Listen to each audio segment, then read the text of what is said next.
Hello, NFL fans, and welcome to the live play-by-play reaction stream of the San Francisco 49ers and the Seattle Seahawks.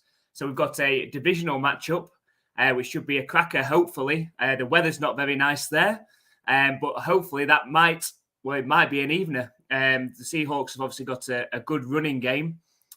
The 49ers obviously on a 10-game winning streak themselves, have a very talented offense and defense. But hopefully, as a neutral, we should have a good game in this one.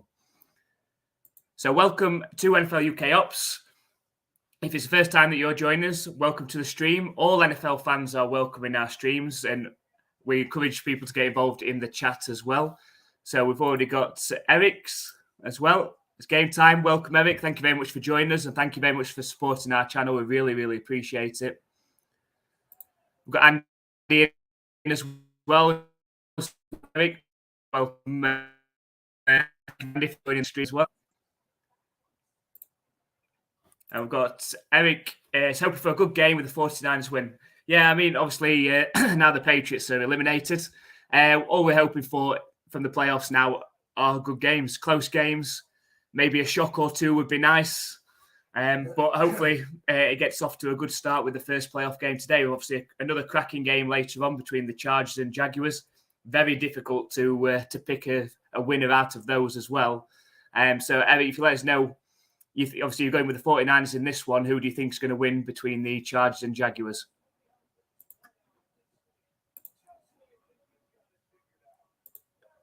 So if you are joining us, let us know where you're watching today's game. And are you a fan of the 49ers or Seahawks? Or a fan of one of the other NFL teams, let us know in the comments, as well as say all NFL fans are welcome on our streams. So thank you very much for joining us. If anyone would also like to give their thoughts on today's game and a score prediction, make sure you type that in the comments as well. At NFL UK Ops, we're going for a 49ers win, somewhere between 7 and 14 points to the 49ers, expecting them to pull away with the offense that they have and the weapons that they have, and also the defense. Don't think that the Seahawks will be able to keep up, but let us know what your score prediction is as well.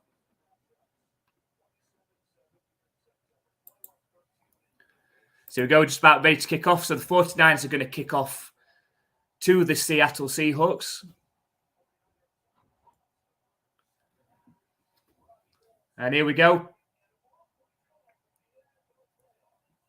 And the kick is returnable from the 2-yard line. It's good coverage brought down at the 20-yard line. So that's where the 49ers are going to start their first possession. No, that's where the Seahawks are going to start their first possession.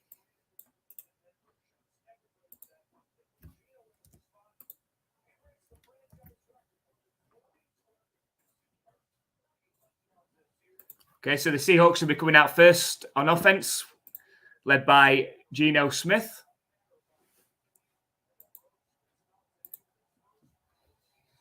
First postseason game for Geno Smith.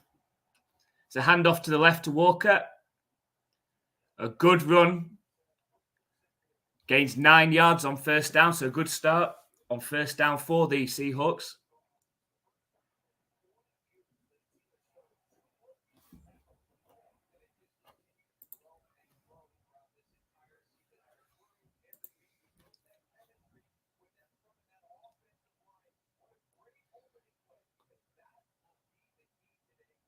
So on 2nd and 1.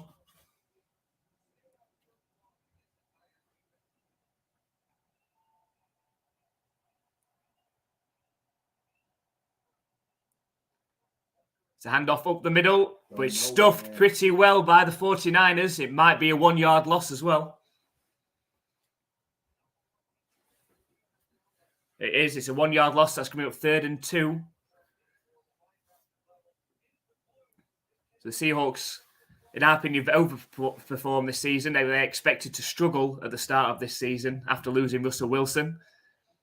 It seems that things went the opposite way for the Seahawks, in a good way for them, and Russell not so much in the Broncos. It's a 3rd and 2.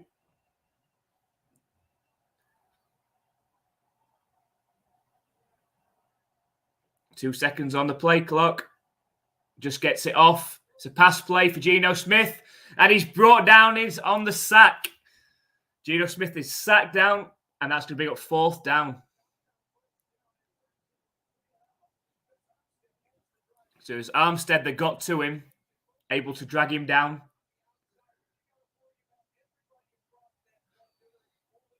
Tried to stand in there, Geno Smith, but the offensive line got pushed right back into him.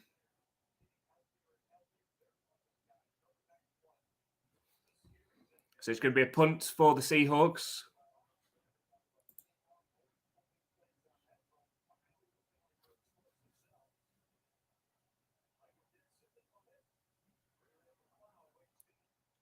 And the punt's up. And it's fair caught at the 35-yard line. Here comes McCaffrey.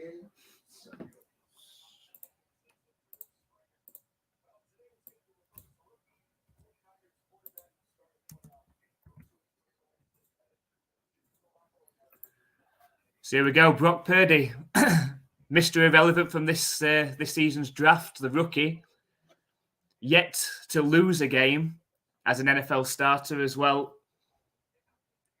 Can he go unbeaten in his first year and take the team all the way to Super Bowl and win the Super Bowl? So 1st and 10 for the 49ers from their own 35. It's play action pass. Time to throw. Lofted over the head of Deebo Samuel. And sailed over his head. Luckily, didn't find a cornerback or safety. That's going to be up 2nd and 10.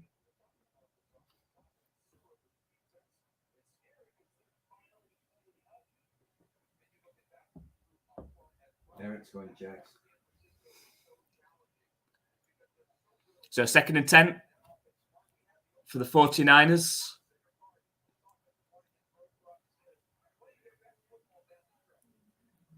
And it's going to be a pass play. It's complete to Brandon Ayuk. And that's going to take them into Seattle territory.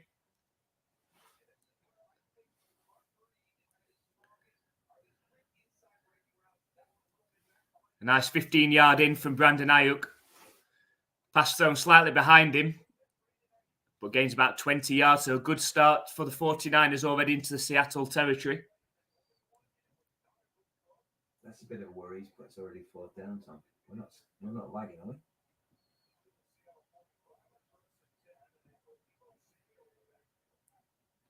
And it's a toss play to the left to Deebo Samuel. Gets good blocking. He's at the 30.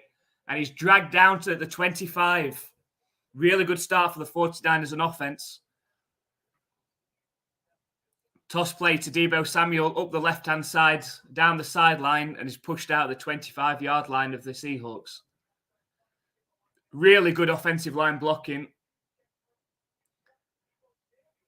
Star fullback, Kyle Juszczyk. And an excellent start for the 49ers. So 1st down for the 49ers. And I think the play clock was going to expire, so the 49ers have to take a timeout to save the flag. But really good start for them. So he asked Eric earlier who he had out of the Jaguars and Chargers. So Eric said Jaguars and Chargers is a hard one to call. I think the home team being the Jags will get the win. It really could go either way. I mean, the Chargers are so unpredictable.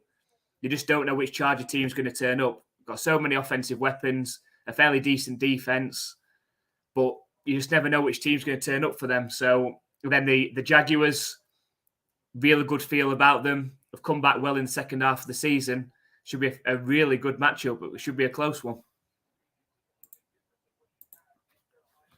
So 1st and 10 for the 49ers at the 23-yard line of the Seahawks. It's play action pass. Brock Purdy looking end zone.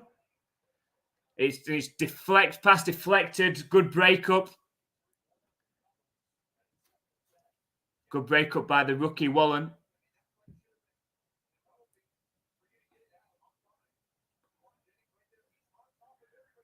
All right. Brock Purdy was a bit late on the pass, which allowed the defender to get back and break it up. Really good defending as well. Managed to get his hands up. We're not making too much contact with the receiver. That's going to bring up 2nd and 10.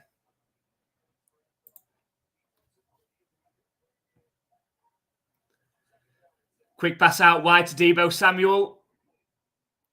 Moving around, making moves.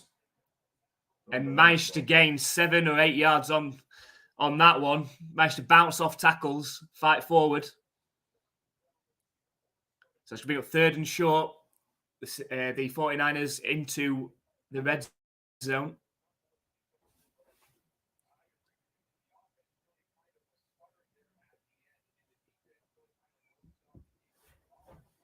So 3rd and 2. Can the Seahawks defense get a stop?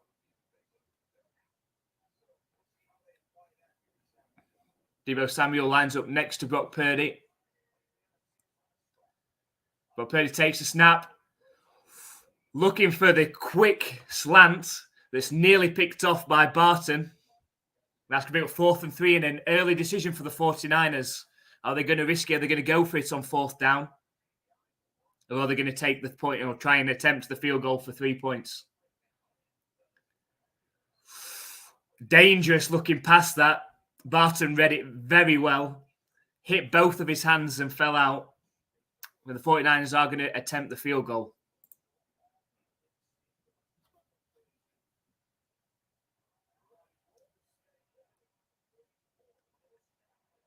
And the field goal is good.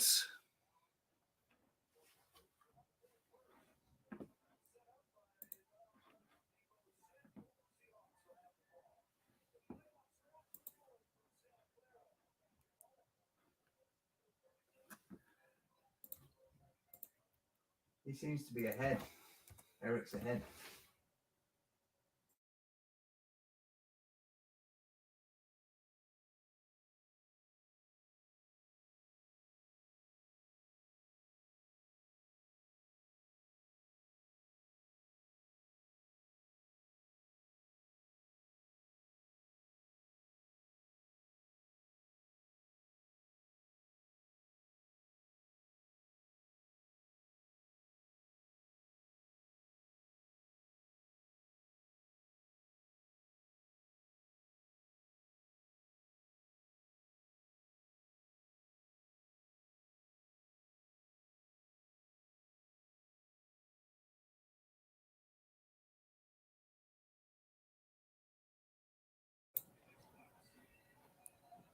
So a good start for the 49ers on offense, but a good stop and almost even better for the Seahawks at the end there. Nearly an interception. Looked a bit shaky, Brock Purdy on the first drive there. Had a pass sail over a defender's head, was a bit late on a pass as well to the end zone, and then was nearly picked off. Telegraphed a quick slant and nearly picked off.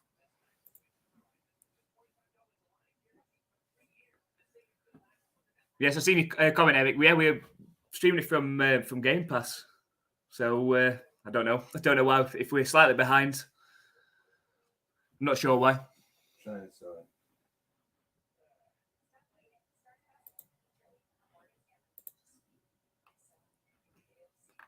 So we'll see how the Seahawks do on their next possession. Having gone 3 and out on that first one. They feel that if the Seahawks are going to get anything and get through from this game, they're going to have to control the clock, run the ball well.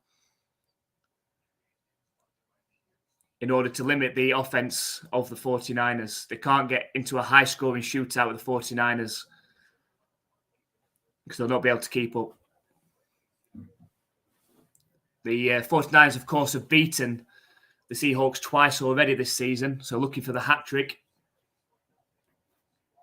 The 49ers just ready to kick off. And it is returnable from the 2-yard line.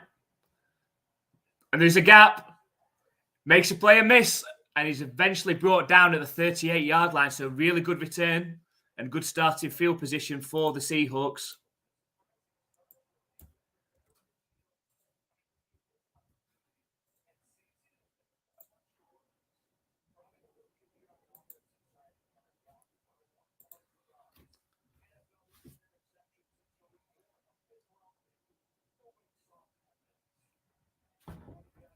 So see what the Seahawks can do on their second possession. Good season for Kenneth Walker, the rookie. Over 1,000 yards on the ground. Hand off to him. Push forward, managed to gain about 3 yards on the ground. 9 rushing touchdowns for him as well. Really good rookie season.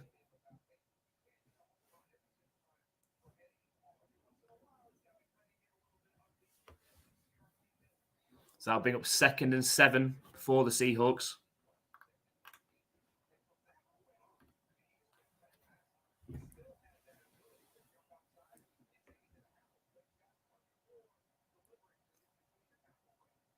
So snap back to Geno Smith looking to pass.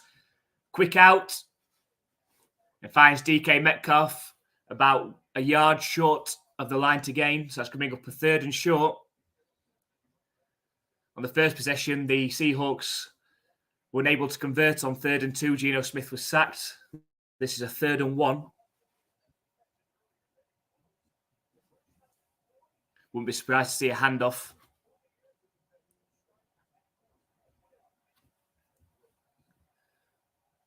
So from their own 46-yard line, can they convert this 3rd and 2?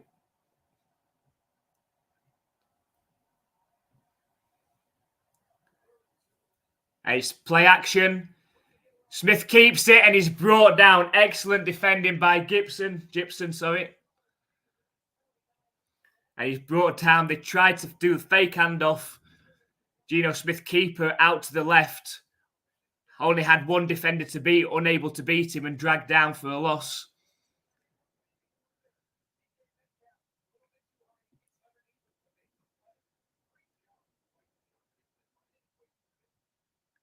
Great tackle to bring down Geno Smith. Not easy to bring down one-on-one. And it's going to be another Seahawks punt. And he gets the punt off.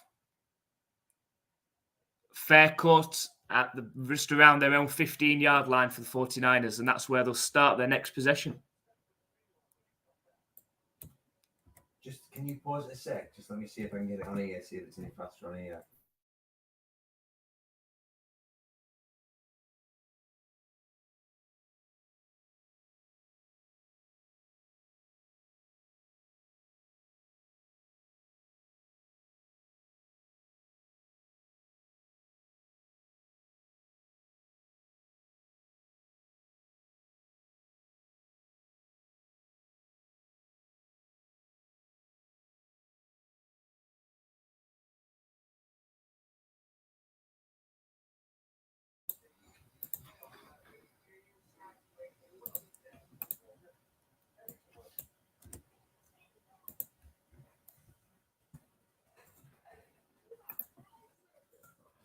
So it's a good start for the 49ers in this one. Able to force a 3 and out, work their way down the field themselves. They did have to settle for a field goal, but then another good stop after the Seahawks had good starting field position and now start their second drive from their own 15-yard line.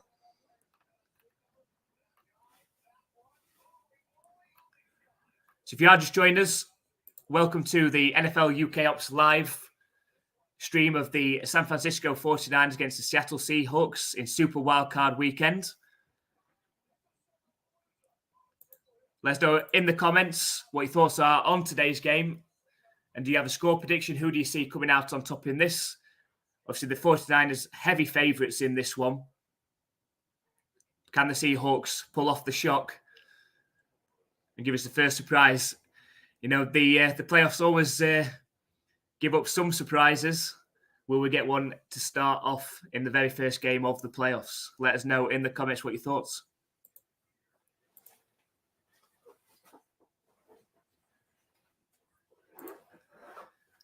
Yeah, yeah. We're having, with the virtual background that we were using, we're having a bit of streaming issues where it was lagging a little bit. And I was freezing. So we're going without the virtual backgrounds, and we'll get some better things up behind me, possibly for tomorrow's stream. So tomorrow we're streaming the Buffalo Bills and the Miami Dolphins. So we'll probably get something a bit more interesting behind me. If we can keep things going on YouTube, then hopefully, especially for next season, then we can get something even better up behind me as well, hopefully. And it looks like McCaffrey is down all the way inside the 20. An excellent run, 60-odd yard run from McCaffrey down the left sideline.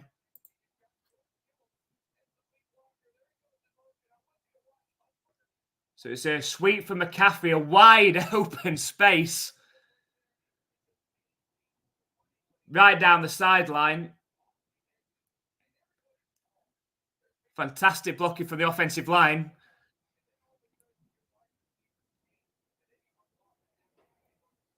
George Kittle came through with nobody to block. And it's a sweep to the right, well defended by the Seahawks. Looks like a loss of 3 or 4 yards on that one.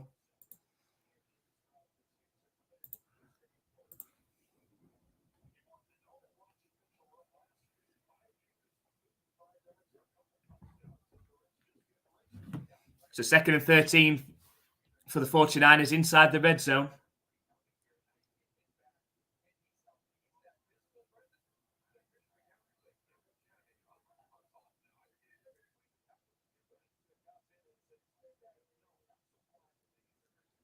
So Brock Purdy looking to pass, dumps it off to running back, makes a play and miss, and he's all the way down to the 2-yard line of the Seahawks. It's my 1st and goal from the 2-yard line.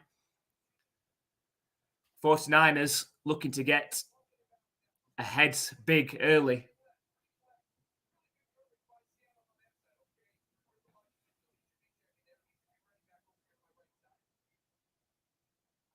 So well found by Brock Purdy, finds the running back, dives down at the 2-yard line. It's 1st and goal.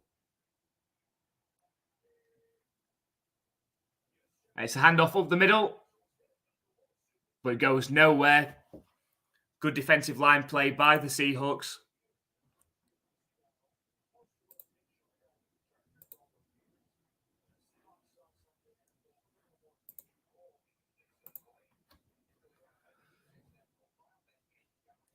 So I'll bring up 2nd and goal. McCaffrey and Deebo Samuel in the game. So tough for defensive coordinators. What do you do?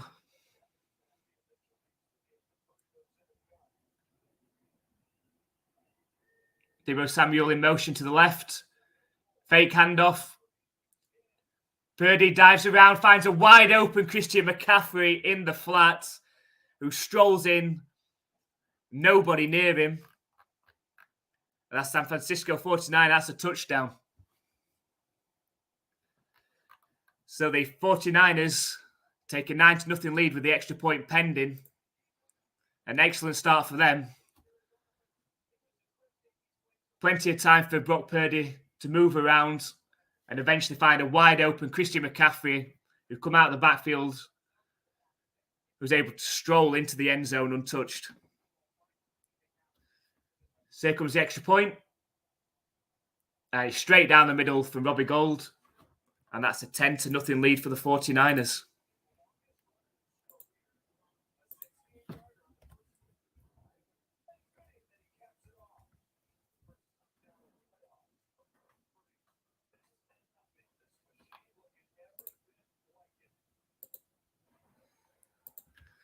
So we have a 10-0 lead for the San Francisco 49ers already in this one. If you're a Seattle Seahawks fan, you need something. You wanted something to be happening on this next drive, really. They look pretty unstoppable already, the San Francisco 49ers on offense.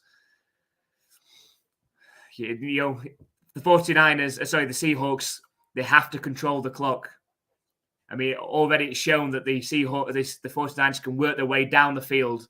So if you're the Seahawks, you have to control the clock. You have to keep the offense of the 49ers off the field, because this could get out of hand early. They need something. They need points, so they need to at least work it right down the field on this drive. They can't be afforded to be going down 3 scores in the first quarter, but it could quite easily happen with how things are going at the moment.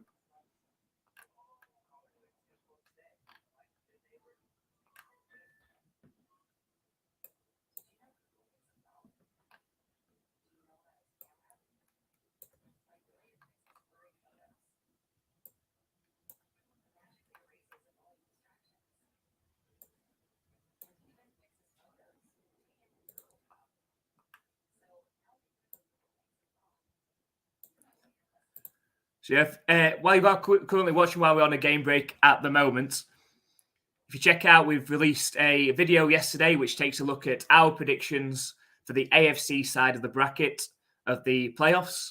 And then just earlier, we've released our second parts of our playoff predictions, which were focused on the NFC side and then also the Super Bowl matchup. So make sure you check that video out. We've put the link to that video in the comments as well. It's in the pinned comments up at the top.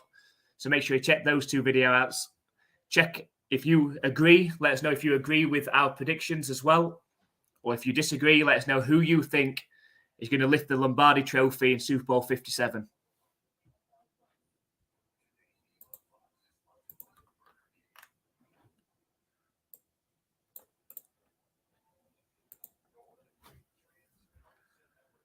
So the 49ers just about ready to kick off back to the Seahawks. They need something they could do with a really good kick return here. Here we go. It is returnable from the 1-yard line. But he's excellent coverage again from the 49ers. Managed to fight his way forward to about the 22. Let's see what the Seahawks can do on this drive.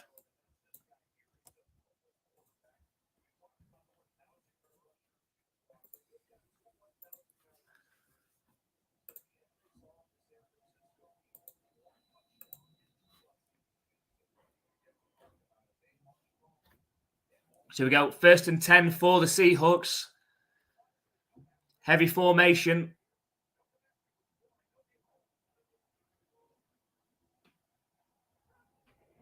It's a handoff left to Walker. Nice game, 5 yards up the middle on the ground. Welcome, Jada. Nice of you to join us. Thank you very much for coming.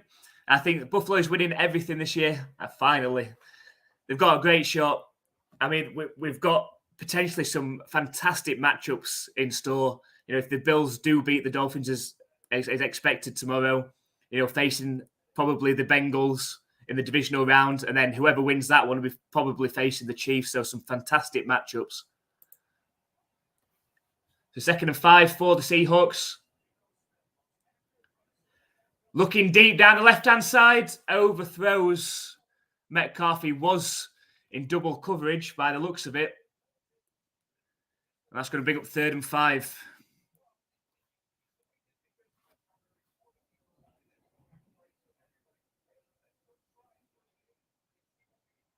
This is a must-have for the Seahawks. They've got to find a way to convert this. This score could get out of hand early.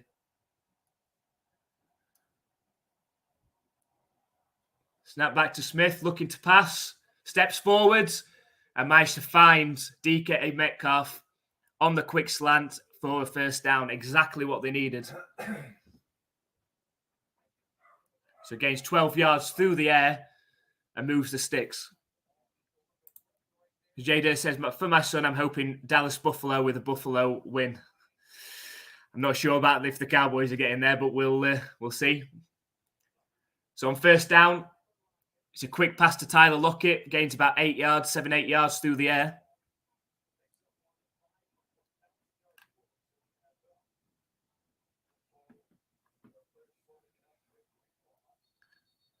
The players 49er defenders just going down.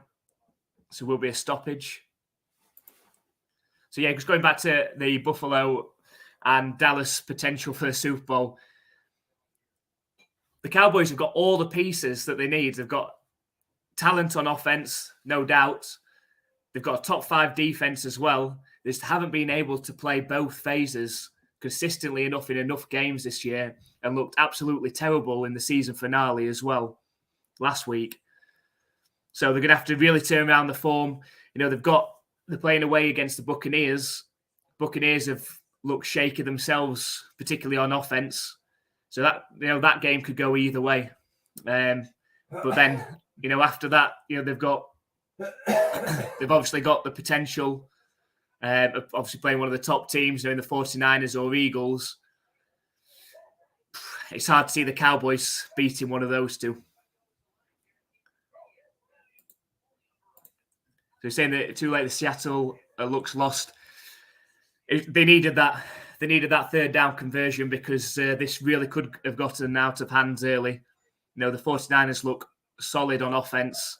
And with all the weapons that the 49ers have, it's pick your poison. If you line up with Christian McCaffrey and Deebo Samuel in the backfield, what do you do? It could be a handoff. It could be a throw. Then they've obviously got George Kittle, Brandon Ayuk. So many weapons on offense and such a creative offense as well. Very difficult to stop. And then obviously the 49ers have got such a good defense as well. It'd be fantastic. Imagine the storylines if obviously Brock Purdy, Mr. Irrelevant, comes in as a rookie, undefeated, and wins the Super Bowl. It'd be very interesting to see what the 49ers would do then. Obviously, they spent a third-round pick in the draft on Trey Lance. But what would they do if Brock Purdy takes them deep into the playoffs? Let us know what your thoughts are.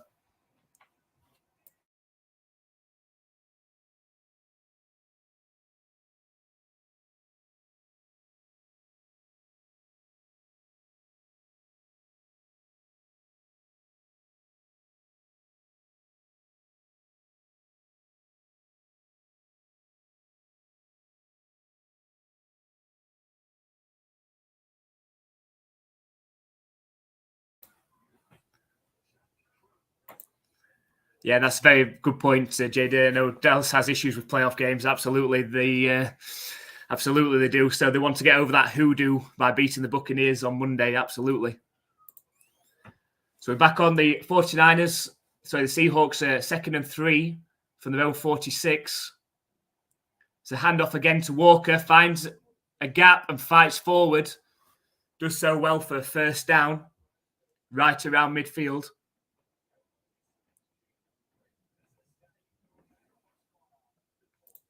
So like I said, Dallas has all the pieces, but with the way they play, all the pressure when it comes to the playoffs. So it is tough. They absolutely do have all the pieces. It's just they can't seem to mesh it together at the right time. Hopefully from their perspective, they're able to do it on Monday. So handoff on first down to Kenneth Walker. Again, good hard running, gains about 6 yards on the ground. That's exactly what the Seahawks need to do in this one. Run the ball really well, control time of possession. I mean, if they can go down and score a touchdown on this drive, then they're right in this game.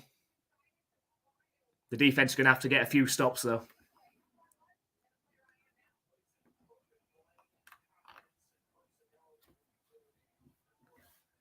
So 2nd and 4 for the Seahawks. Now into 49er territory. It's going to be a pass from Geno Smith. It's not. He scrambles out of it. And he's run for first down all the way down to the 33-yard line of the 49ers. So already into field goal range now. Dual threat quarterback Geno Smith. So he said the Eagles haven't been playing well. They beat Philly last time, but they didn't have Jalen Hurts though. I think if Jalen Hurts is anywhere near 100%, like he was earlier in the season, I think the Eagles are going to be hard to stop as well. Can easily see an Eagles 49ers championship, NFC championship game.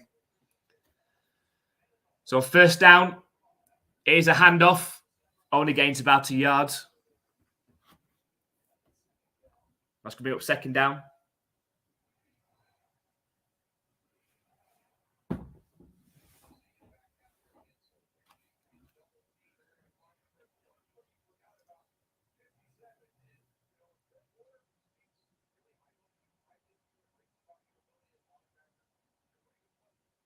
So 2nd and 8 from the 49ers 31.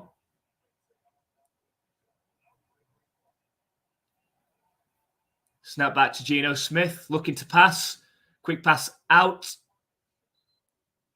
Gains about 3 yards. So bring up 3rd and 5.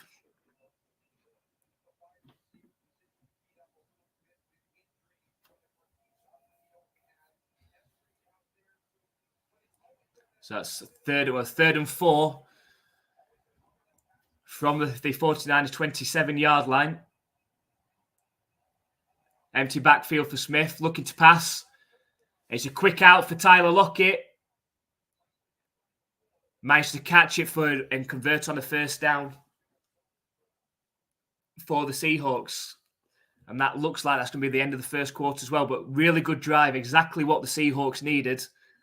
They just need to punch this in for a touchdown now, and they're right in this game. So the end of the first quarter, it's San Francisco 49ers 10, Seahawks 0, but at least the Seahawks are driving.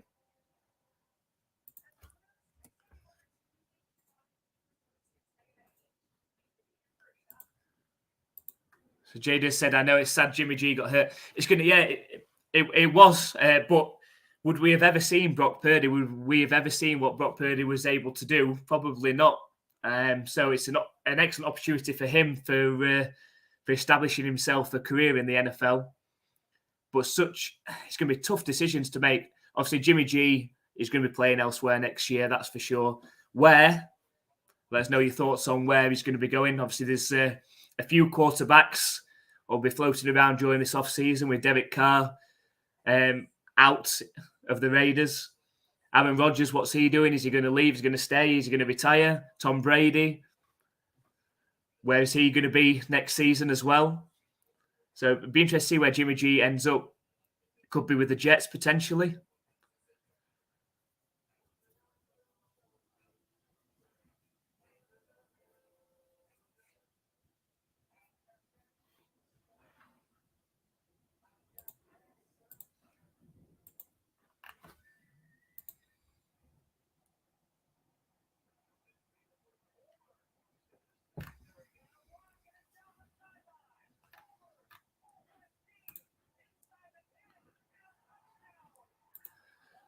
So Eric said, I'll take Jimmy G back at New England. It's a very interesting one. He's injured. The problem is his injuries. He looked so good when he stepped in. When obviously Brady was banned for the first 4 games of that season, he looked fantastic, and then got injured. Obviously Jacoby Brissett came in then after that and managed to establish himself a bit of a career out of that actually. But he just can't stay on the field enough. It's a bit too injury prone. Does Jimmy G offer you more than Mac Jones? I'm not sure.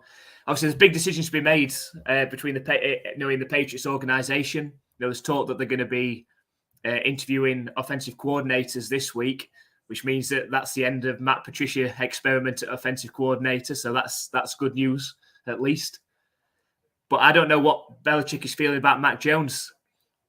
He did not say that Mac Jones was going to be the starter next season when he was asked. So we go back to the game. 1st and 10 for the Seahawks. There's a bit of wildcat. Gains about 6 yards on the ground.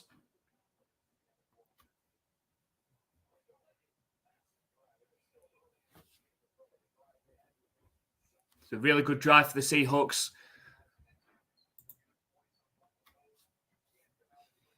Let's bring it up 2nd and 3. Really need to punch this in for a touchdown.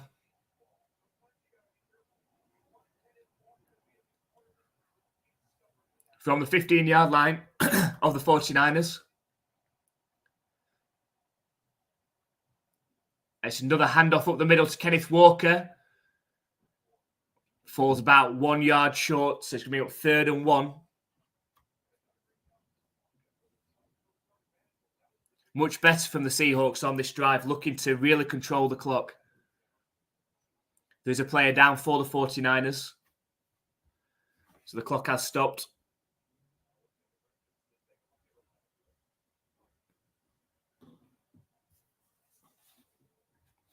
So there's a timeout, an injury timeout there as well.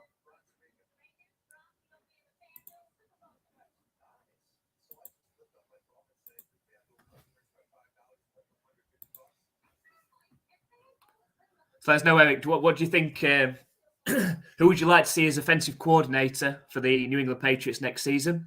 Josh McDaniels. And who would you like to see at quarterback? I mean, obviously there's a lot of rumors about Tom Brady. I can't see him coming back. I think if he's going anywhere, I think it's going to be the Raiders. I think they probably are going to stick with Mac Jones with a new offensive coordinator and see how that goes. But what happens with Bailey Zappi? You know, Bailey Zappi stepped in nicely against the Packers and then obviously won his 2 starts that he had as well. So he had a lot more confidence standing in there and throwing.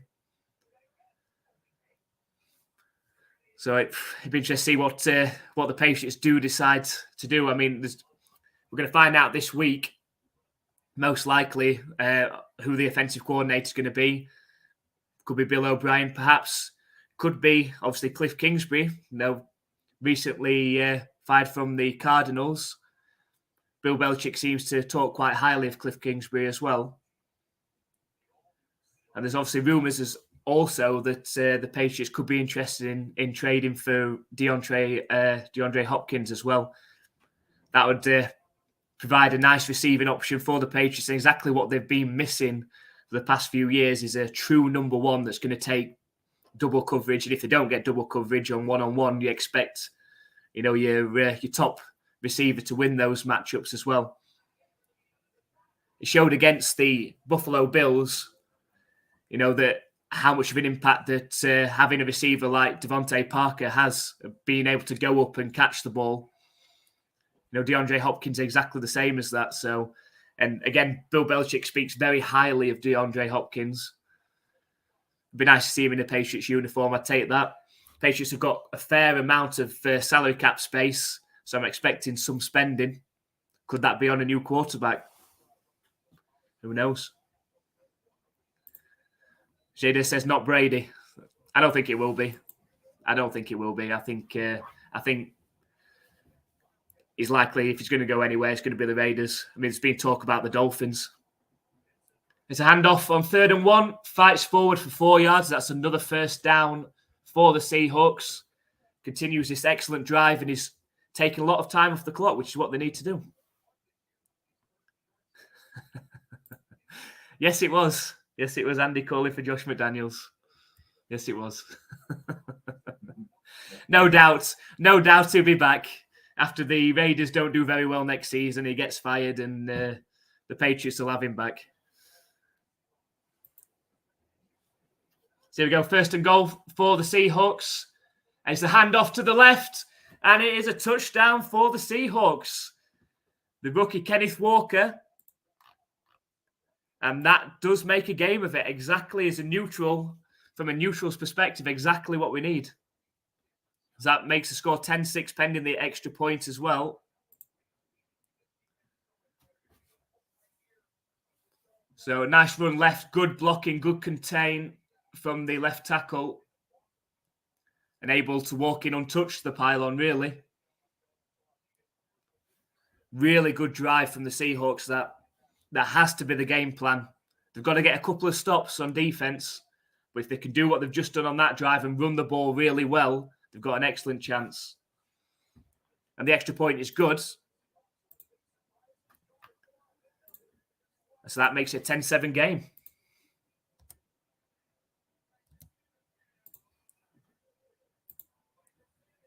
They took 7 minutes off the clock on that drive. Exactly what they need to do. So, yeah, as Eric said, the Seahawks have made it interesting. And that's, as I say, from a neutral fan's perspective, all we want is good games. It's good games in the playoffs, close games, and maybe a shock or two would be nice. But we've got potentially some excellent matchups in these playoffs. Obviously, with the terrible events of what happened in the Bills and the Bengals game with Damar Hamlin early in the season, we were denied what was looking like that was going to be an absolute shootout off the first couple of drives of that game. So with the potential of that happening next week in the divisional round, should be a great game. And whoever wins that likely to play against the Chiefs in the championship game would be a great spectacle as well. Jada saying Jimmy G is going to Houston. Could do. I mean, they really need a quarterback. Didn't do themselves any favors right at the end of the season with winning games. But obviously with the Bears with the number 1 pick and having Justin Fields, you expect them to not pick a quarterback. So, the Texans should be able to select one of the top quarterbacks. So might rule them out of taking Jimmy G. So JD also said, I don't want Josh back. He seemed to have a good rapport with Mac Jones.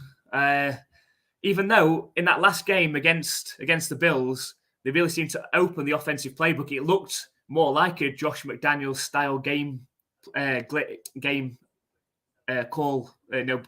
calling. So I just don't know why they weren't like that all season. Play action. I know the play action must have been about 60-70% of the passes in that game as well. Creative runs, creative misdirection. We've just been missing it all season. And Eric says they always come back. It depends who they hire as offensive coordinator. I wouldn't be surprised to see them get Cliff Kingsbury. I don't know how that will work out, but I wouldn't be surprised. Mac Jones is a very different quarterback to Kyler Murray. But we'll see. The Seahawks kicked it off back to the 49ers. It bounced in the end zone. So the 49ers will start the next drive from their own 25-yard line.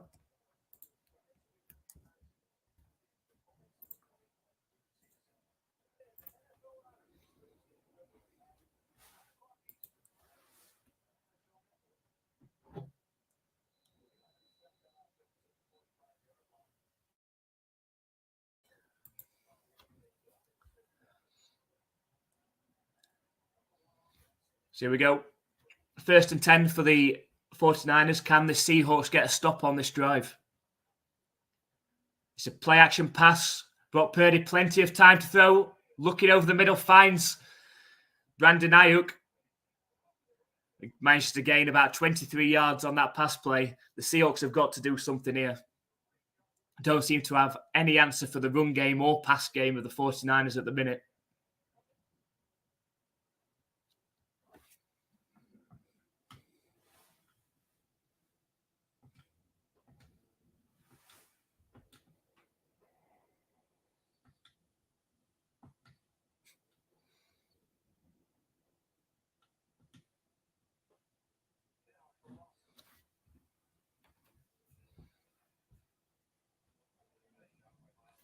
So that's going to bring up second down for the 49ers.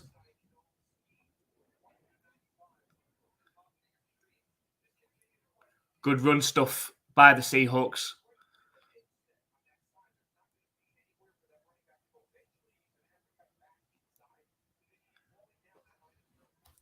So that's 2nd and 12 now, so 2-yard loss on that run. Back to Brock Purdy. Scrambles forward on the run. High steps and makes it for a 1st down. You can see the confidence starting to grow in Brock Purdy. You've seen it in quite a lot of the games of the 49ers this season. with Brock Purdy, as he's got confidence, as the game's been going, has got more and more confident, managed to step up there, scramble, makes a high step move, and gains a first down for the 49ers.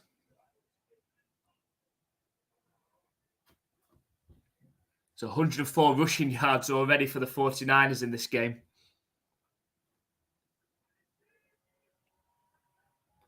Snap back to Brock Purdy, looking to pass. Again, plenty of time. He's looking deep to the end zone.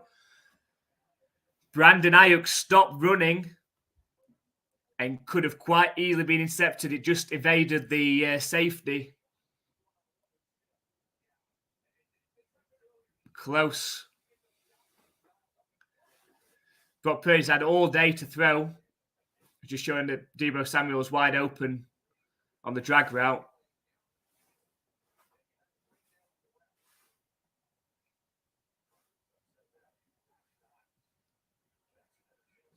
So miscommunication on that one. So 2nd and 10 for the 49ers on the Seahawks 41-yard line. Snap back to Purdy. Looking to pass. Finds George Kittle. Makes a player miss. And down the sideline gains 13 yards.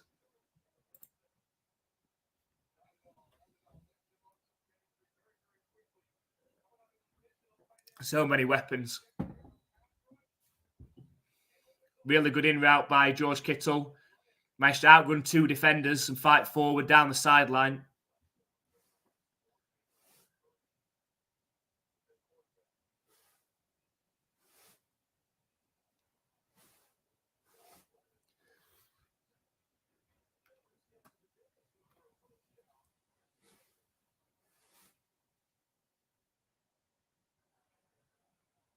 So we've got another stoppage in this game.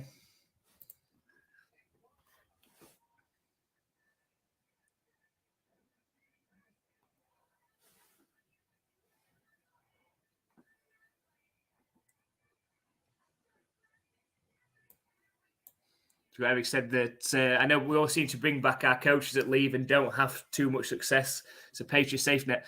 Yeah, well, we brought back Matt Patricia, and instead of putting him into the safety net of what he did fairly well for the Patriots, to be honest, and got in the head coaching gig with Detroit, we decided, let's put him on offense and let's let him call plays. So that one didn't work out. And again, Joe Judge, who did, fair credit to him, did very well for the Patriots special teams when he was with the Patriots previously. That got him the head coaching gig at the New York Giants. Didn't do very well there. So then we called them back, and then we've given them offensive duties. It's just strange, just really strange from Bill Belichick. Strange decision making, and really didn't pay off. You know, it'd been nice to have been a fly on the wall in the meeting that Belichick and Robert Kraft had, last week, and seeing what was said, because I think Robert Kraft would have been pretty blunt. You know, he's not going to be happy. You know, the fact that the Patriots, the last 3 years, have obviously played only one playoff game, and that was an absolute beatdown by the Bills. You know, the AFC East is getting even tougher as well now. You know, the Dolphins, we'll see what's happening with quarterback for them next year, but so talented on offense. The Bills, are the Bills now good on both sides of the ball. Jets have got a top 5 defense, and really, they've got talent on offense now. You know, Garrett Wilson, Breece Hall, when he comes back from injury, they're just a quarterback away. You know, the Patriots have got to they've got to find something to keep up there with those. Patriots an excellent defense, and the defense has put them in the position to make the playoffs this year. You know, but the offense, the offense obviously let them down. You know, excellent season for Ramondre Stevenson. Shame about the fumble against the Bengals. But they've got to find something more on offense for next season. So 1st and 10 for the 49ers from the Seahawks 27-yard line. It's going to be a quick pass from Brock Purdy to Christian McCaffrey, and he gains about 10 yards for the first down.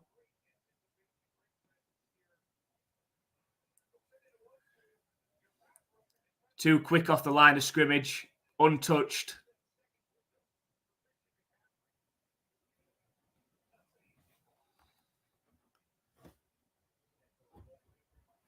And that's going to be 1st and 10. One play behind.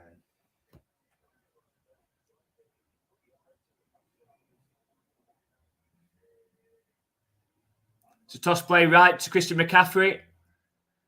But it's well defended this time by the Seahawks. No gain on that one.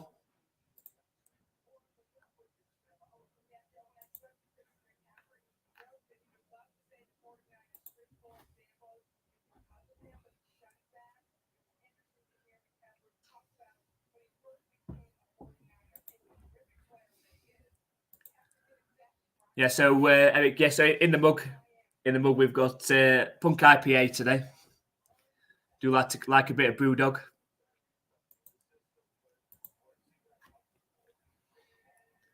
Second and 9 for the 49ers. Snap back to Brock Purdy. Under pressure, evades one tackle, but can't evade the second. He's brought down for a sack of about 7 or 8 yards.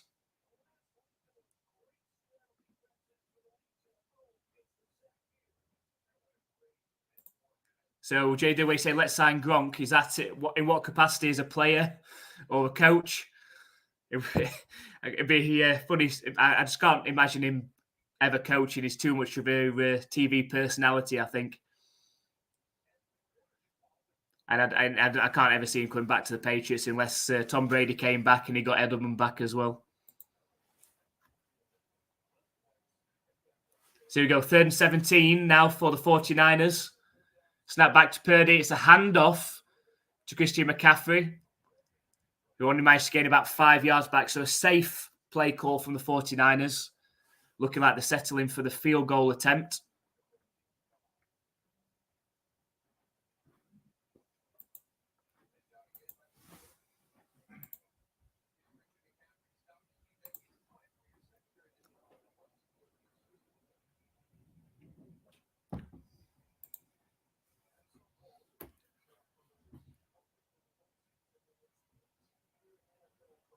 So a 33-yard field goal attempt for Robbie Gould. And it's through the middle. So that's going to make the score 13-7 to the 49ers. But positive signs for the Seahawks. They managed to get a stop there in the end. And 8 minutes left on the clock in this quarter. If they can work down the field like they did on the last drive, they have the opportunity to take the lead going into halftime, which after the first couple of drives for the 49ers, this looked like it could get out of hand early. But the Seahawks did very well on the last drive, controlled the clock, 7-minute drive, going 80 yards for the touchdown. It's exactly what they need to do here. Work down, bleed the clock, score a touchdown. You know, you've got potential of going into halftime with the lead. Jada saying Gronk is the offensive coordinator. Yeah, who knows what the play calls would be if Gronk was calling offensive plays. Wow. It'd be interesting to. It'd be entertaining to watch on the sideline as well. I'm not sure that that his and Bill Belichick's personalities really go very well together, though. I think he'd probably get fired after one game.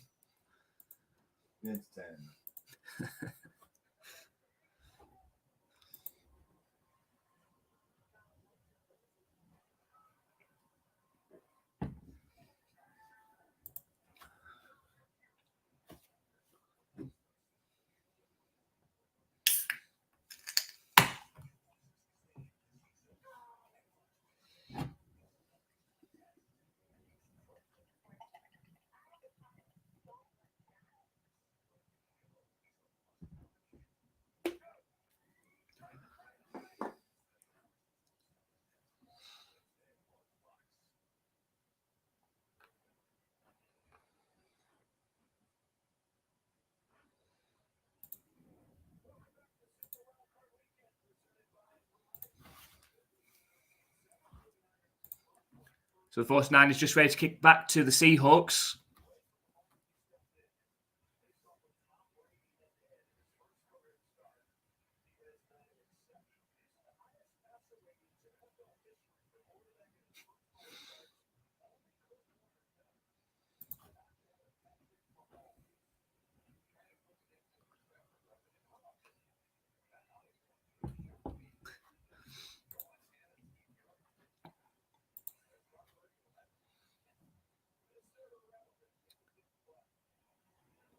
So here we go. And the kick is up. It is returnable from the 3-yard line. Goes out to the right. One player to miss, steps inside. A decent return to the 29-yard line. You felt if he'd have taken the defender out wide towards the sideline there, if he could have got around the defender, he might have had a clean run actually down the sideline for the touchdown there. But it took a step inside and was brought down at the 29-yard line.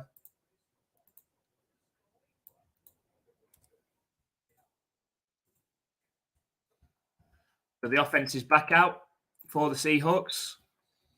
1st and 10 from their own 29-yard line. It's a play-action pass.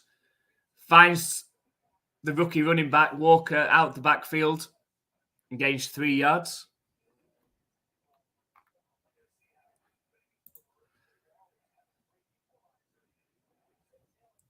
So let us know, Jade, are you watching the game later? Are you watching the Jaguars and Chargers game?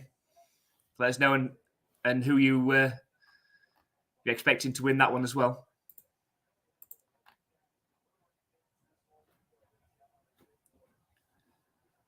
So 2nd and 7 for the Seahawks.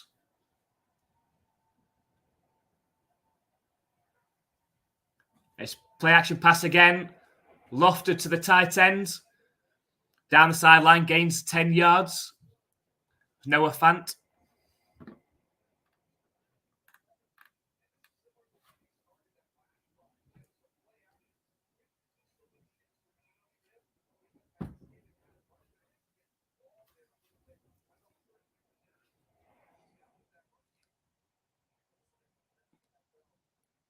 So a good start on this drive for the Seahawks again. It's a handoff on the sweep to Walker. Was eventually tackled down after an 8-yard gain. Again, a good run.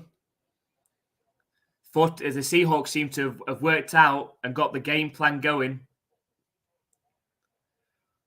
Good mix-up of the run plays, keeping the clock moving. 2nd and 2, just into 49er territory now for the Seahawks. It's a handoff to Walker, but it's well stuffed this time. Looks like it might be a 1-yard loss. Nick Bosa in on that tackle.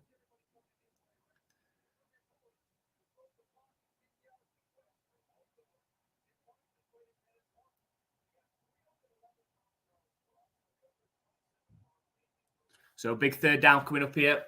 Can the 49ers get a stop and get the ball back? Just over 5 minutes left in the half.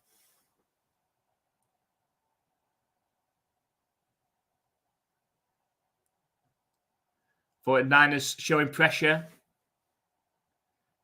Just gets the ball off, shows pressure. Looking deep down the left-hand side to DK Metcalf, who beats his defender and he's in for the touchdown. And that ties up this game, the Seahawks. And that is a touchdown for the Seahawks. And we have a game in this one. So the 49ers show pressure pretty well picked up by the Seahawks offensive line. Metcalf managed to beat the defender Ward. And once he beat him, the ball was dropped right into his hands from Geno Smith. Steps into the end zone. We've got a tie ball game pending the extra point. And the extra point is through. The Seahawks take the lead.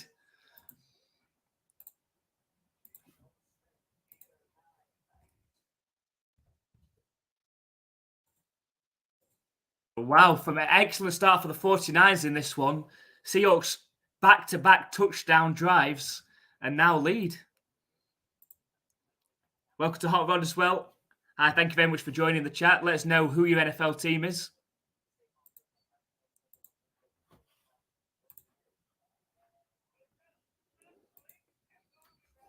So excellent drives from the Seahawks. 49ers sent a lot of pressure on Geno Smith. Really well picked up by the offensive line. And Geno Smith able to find DK Metcalf one-on-one down the sideline, beat his defender, and walked into the end zone. We have a game. This is exactly, from a neutral's perspective, they're exactly what we're hoping for.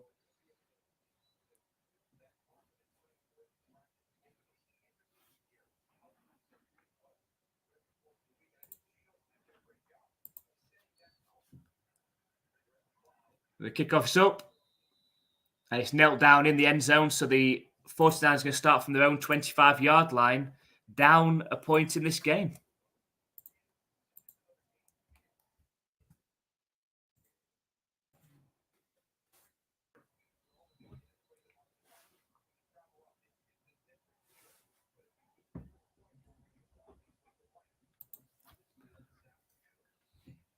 So 1st and 10 for the 49ers from their own 25-yard line.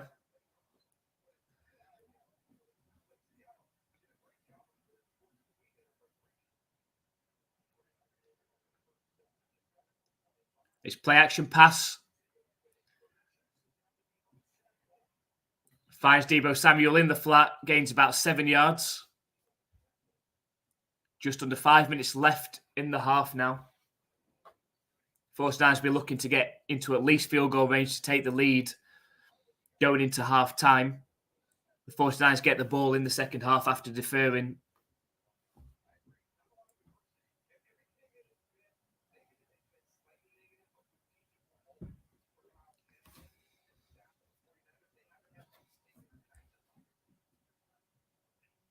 It's a handoff to McCaffrey. Again, well stuffed. Apart from one long run for McCaffrey for 60 plus yards, the Seahawks have managed to stop him pretty well running the ball. It's going to bring up 2nd and 3. So it should be 3rd and 3, surely. Yeah, 3rd and 3.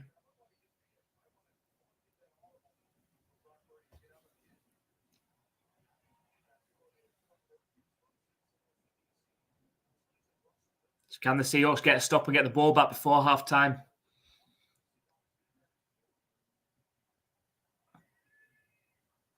Start back to Purdy looking to pass. And the pass is behind Deebo Samuel. Dangerous looking pass. That's 4th and 3. I think it's going to be a 49ers punt.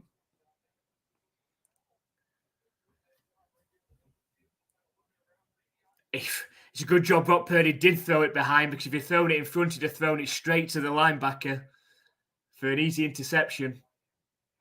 In fact, he did get his hand to it as well. So 4th and 3, 49ers going to punt. And the momentum completely with the Seahawks.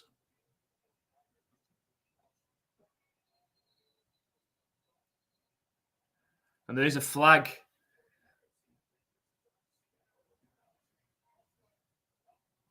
But it's a false start. The 49ers thought they might have got the Seahawks to jump, which would have been a first down. They didn't.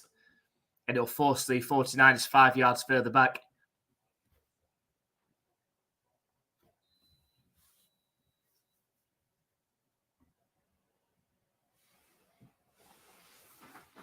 So 4th and 8.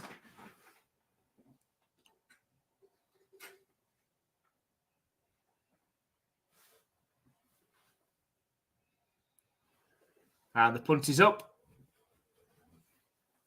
It's a good punt. And excellent coverage from the gunner there. Brings the returner down at the 15-yard line of the Seahawks. And that's where Geno Smith and the Seahawks offense is going to start.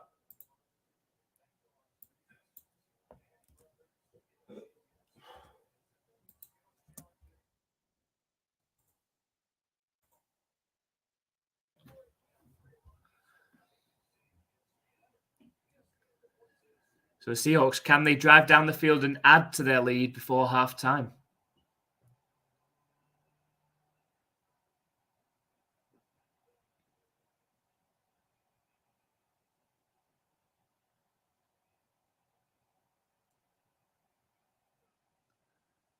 It's a handoff left to Kenneth Walker. Makes a couple of moves. And managed to gain 4 or 5 yards on first down.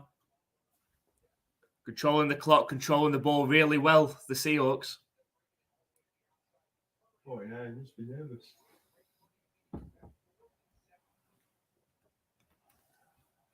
So 2nd and 6 from their own 20 now for the Seahawks. He's losing. We're going to have to redo that. Quick pass out to DK Metcalf. Managed to break a tackle and work his way for a first down for the Seahawks. Sort of the worst nightmare for the 49ers at the minute. The Seahawks seemed to have found a way to get the ball moving, running the ball, quick passes out, beating one-on-ones, and controlling the clock.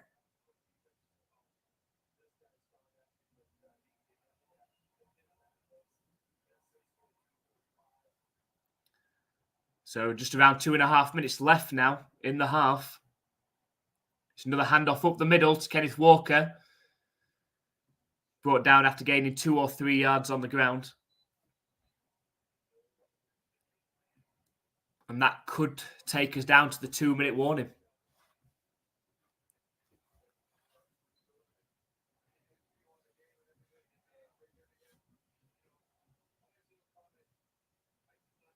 And it does. That takes down to the 2-minute warning. The Seahawks leading 14-13 and with the ball. With 2 minutes left in the half. Momentum completely switched in this game after the 49ers took a 10-0 lead. But the Seahawks have scored touchdowns on their last 2 drives and lead 14-13 with 2 minutes left in the half.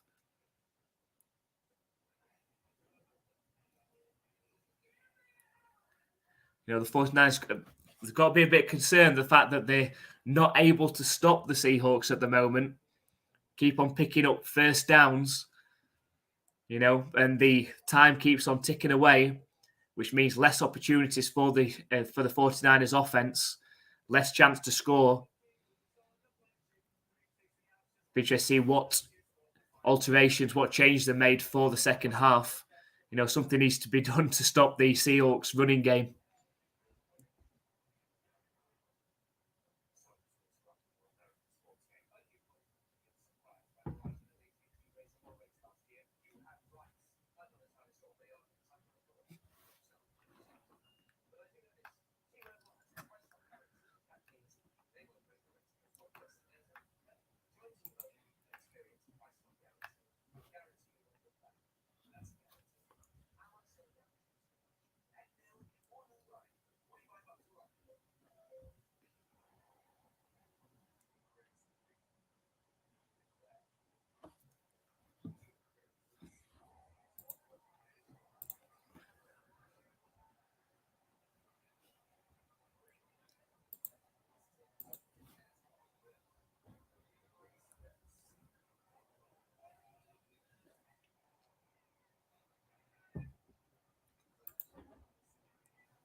So probably not going to watch that, but I think Jags will win.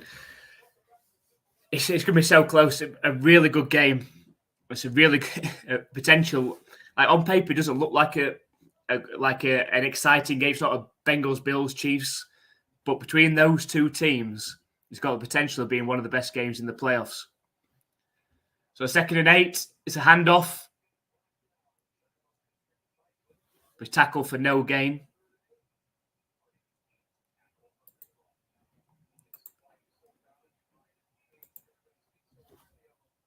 So it's bring up 3rd and 8.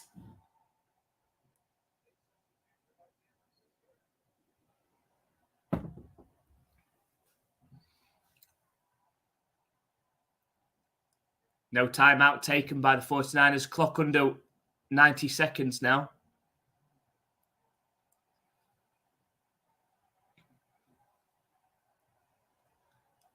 It's another handoff, a safe play call from the Seahawks.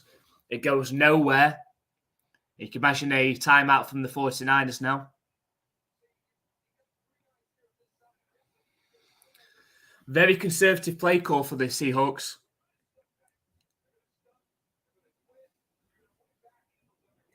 They're running on 3rd and 8.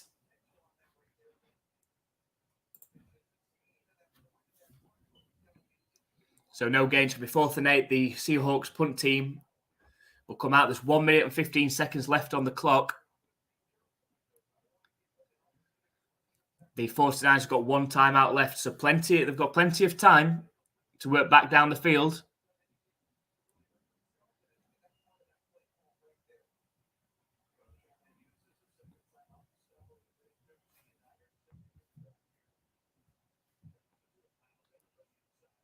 And the punt is up.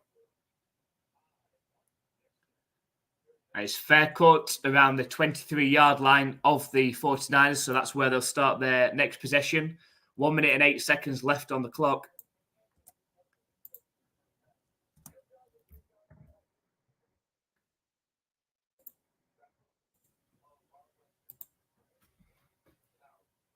So 1 minute and 8 seconds. What can Brock Purdy and the 49ers offense conjure up? Can they work their way down at least into field goal range, attempt a field goal to take the lead before halftime?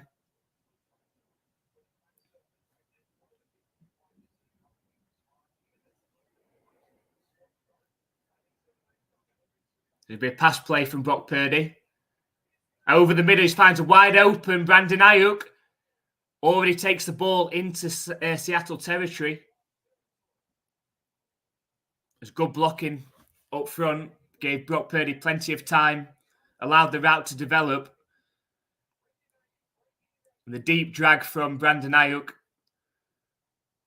And a huge gain. Takes it down to around the 45-yard line of the Seahawks.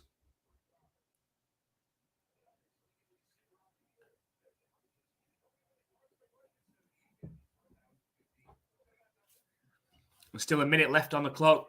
49ers 1 timeout. We're not too far away from field goal range already. Brock Purdy looking to pass. Scrambles out to his left. Now under pressure.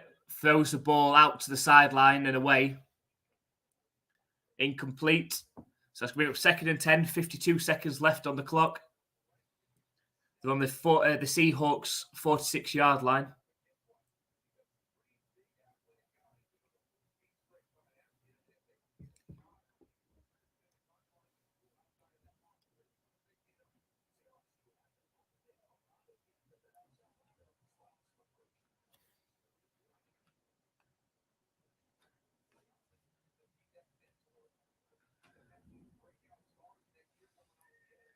Empty backfield for Brock Purdy. Takes the snap. Oh, looked like he had Jennings just a bit too out in front. That would have been for another large gain and definitely into field goal range, but he threw it too far out in front. It's going to bring up 3rd and 10. Plenty of time to pass. He had Jennings, who had a step on his defender, and he knows he missed him.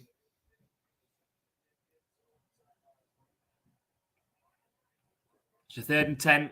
Empty backfield again for Brock Purdy. Takes a snap. Finds Deebo Samuel. Knocks off a defender. Turns on the Jets and managed to gain 17 yards on 3rd down. And steps out of bounds to stop the clock as well.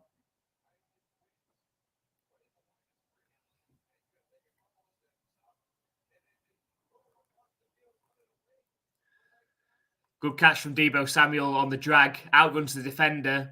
And once he's caught it, turns on the Jets. And gains 17 yards in the end. So into field goal range already, the 49ers. They'll want more if they can. 40 seconds left. Snap back to Brock Purdy. Scrambles out to his left. Under pressure.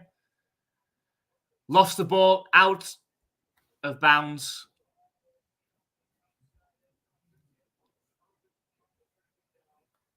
That's going to bring up 2nd and 10.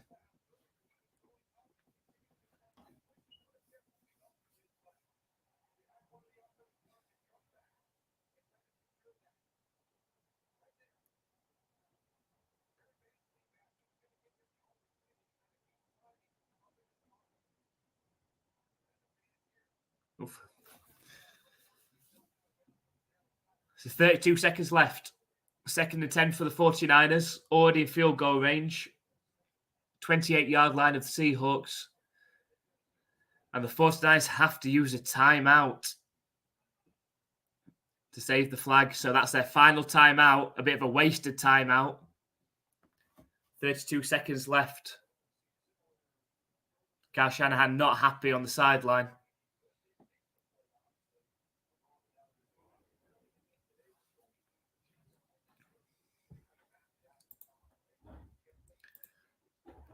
We'll see how aggressive the 49ers are going to be with the play call in here. On the 28-yard line of the Seahawks, already in field goal range. No timeouts now. Do they play fairly conservative and accept the field goal attempt for a chance to take a 16-14 lead, or do they go for it?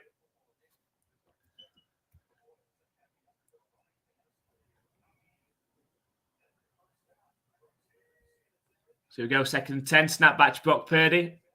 Scrambles out to his left again. Under pressure. Throws the ball out towards the end zone. And out of bounds. Keeps on scrambling out to his left, which is interesting. Because he's then having to throw back across his body if he's trying to find a receiver. 23 seconds left, 3rd and 10. 49ers got no timeouts.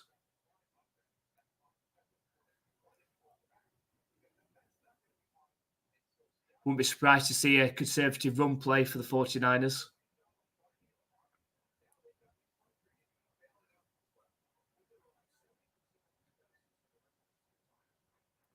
Snap back to Brock Purdy. He's looking towards the end zone in the corner. Excellent defending. Fantastic defending from Jackson. Gets his hands in there to stop it reaching Deebo Samuel in the end zone. Brings up 4th and 10, and it'll be a field goal attempt. Perfect defending from Jackson. Gets himself in between the ball and the defender. Ball and Deebo Samuel, sorry. So the field goal attempt is up for Robbie Gould. And it is through. So the 49ers take a 16-14 lead. Just before halftime, just 13 seconds left in the half.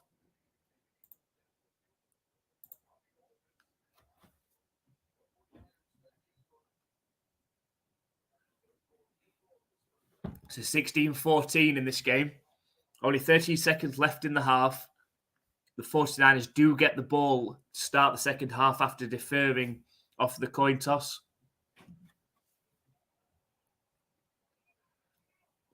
Seahawks do have all 3 timeouts, but unless they get a really good kick return here, it's hard to see them really pushing for anything with 13 seconds left.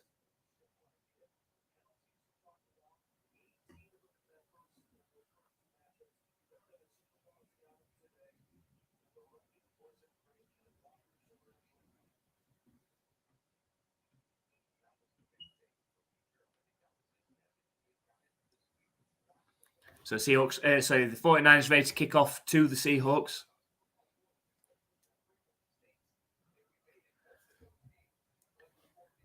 It's a squib kick on the ground. Returned all the way to the 38-yard line. There's 9 seconds left.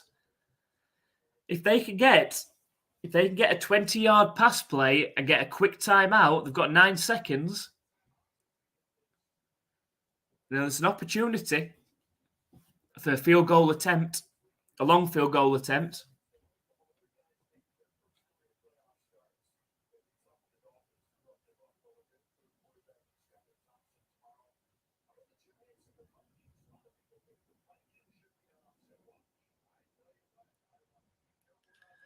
So empty backfield for Geno Smith. They are going to go for it. 1st and 10. Can they get about 20 yards to attempt the field goal? Back to Geno Smith. Steps forward. Takes off with his legs. Slides down. And he's hit as he slides. And he gets the flag. That's going to be another 15 yards. With 1 second left. They might be able to attempt a field goal. And if they do, and they do kick it through, Kyle Shanahan is not going to be happy at all. Geno Smith going nowhere, sliding down after gaining about 9 yards with only 1 second left on the clock. And they're potentially giving the Seahawks a field goal attempt, a long one, so it's no gimme. What a silly decision from the defender Ward there.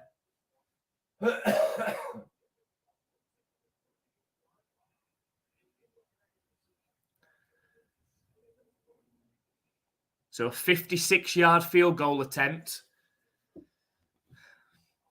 Kyle Shanahan is going to be fuming if this goes through.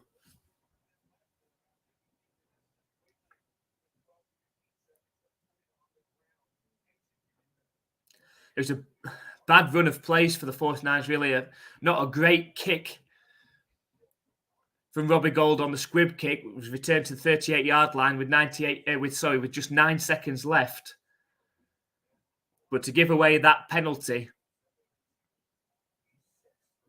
and give the Seahawks a field goal attempt a chance to take the lead before half-time.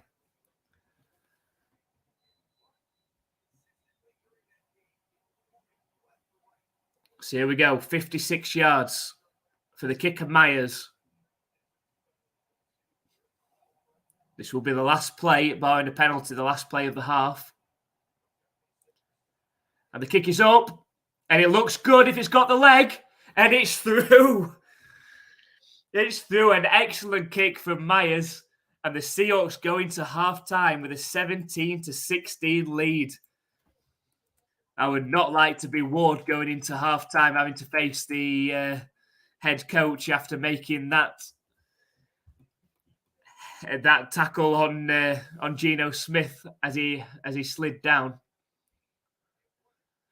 Wow, it had a couple more yards on that kick as well. Excellent kick from Myers. And an excellent half for the Seattle Seahawks. 10-0 down. Pete Carroll's fired up on the sideline. But the Seahawks 10-0 down. And it looks like it could be a runaway for the 49ers in this game. But fought back well, the Seahawks. Controlled the clock, running the ball. Geno Smith, 9 out of 10 for 104 yards. A touchdown, no interceptions.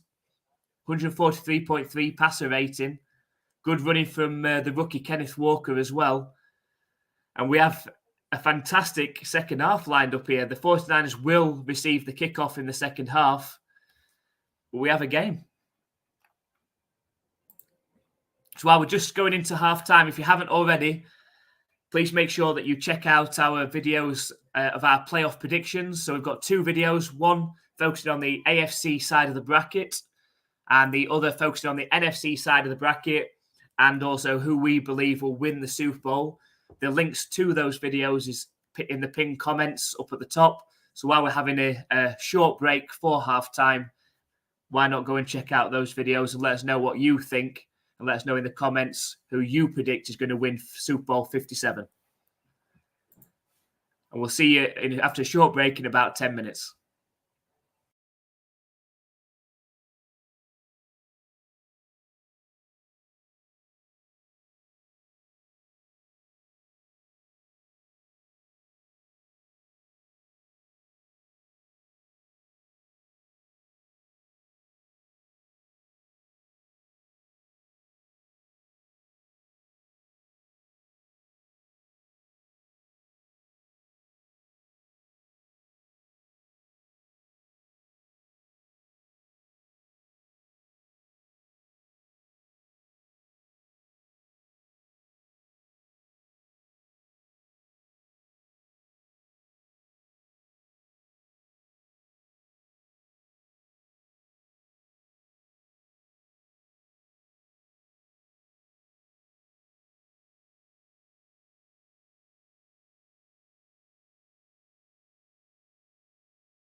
And we have a first down for the 49ers.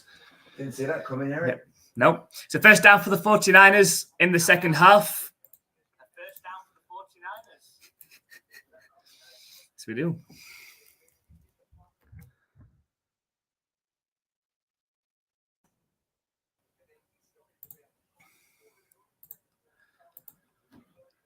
So we've got a 17-16 game. A good one. Hand off to McCaffrey. Under pressure. Apart from one really good run in the first half, the Seahawks have been able to stuff McCaffrey on the runs pretty well. It's going to bring up second and 10.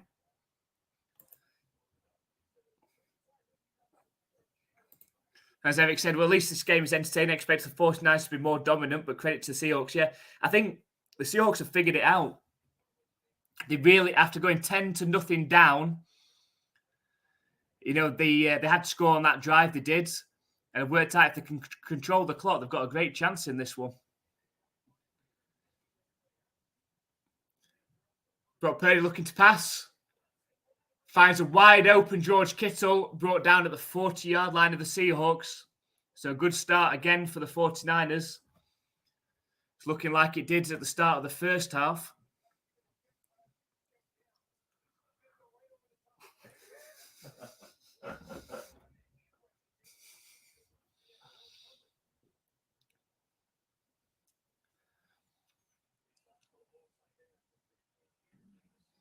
So that's an interesting conversation. Who's a better tight end, George Kittle or Travis Kelce?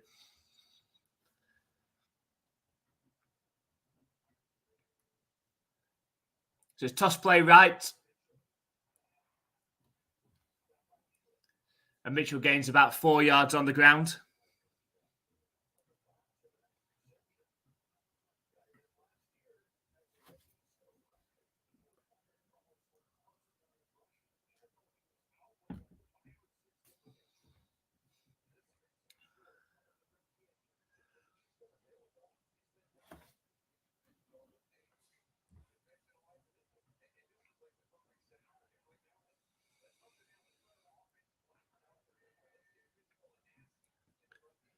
It's a handoff again up the middle, but well stuffed from the Seahawks. That's a 2-yard loss.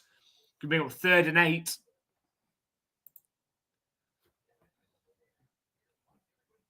'49ers seem to be too clever there. We had misdirection and blocking and people moving all over the place. But no one managed to pick up the defender that managed to bring down Mitchell in the backfield. So 3rd and 7. Be right on the edge of field goal range from where they are. Snap back to Brock Purdy. Quick pass over the middle to Deebo Samuel. Breaks 2 tackles. Is eventually brought down on the 16-yard line of the Seahawks. All Deebo Samuel there.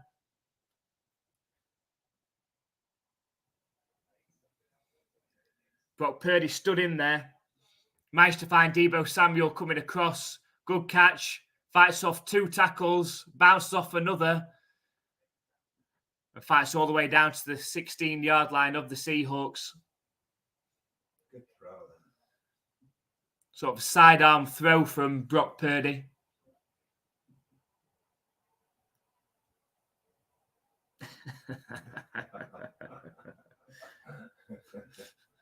Oh, we've got something kicking off. All the players are huddled up. Referee's in the middle of it. Deebo Samuel's being escorted away. I'm not sure what's happened. Didn't like that last challenge.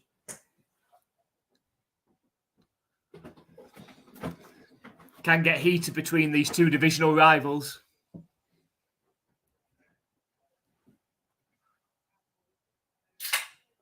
So let's have another look. So Deebo Samuel wasn't happy. He was getting dragged around on the floor by his left leg.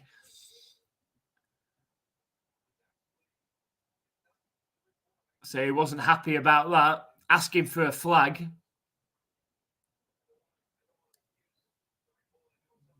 Yeah, it's a lip read. Kyle Shanahan wasn't happy about it either. But then after that, but no flags from it. So 1st and 10 for the 49ers from the 16-yard line. So they're in the red zone. It's a handoff to McCaffrey up the middle. Good burst of speed, finds a gap for about 6 yards on 1st down.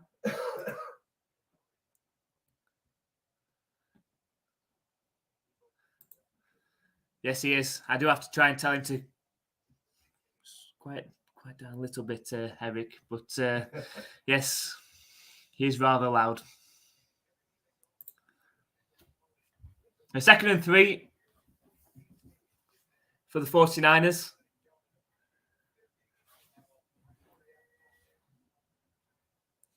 It's a handoff to McCaffrey up the middle again. Gets tripped. Gains 2. And it's going to bring up a 3rd and short. A 3rd and 1 for the 49ers.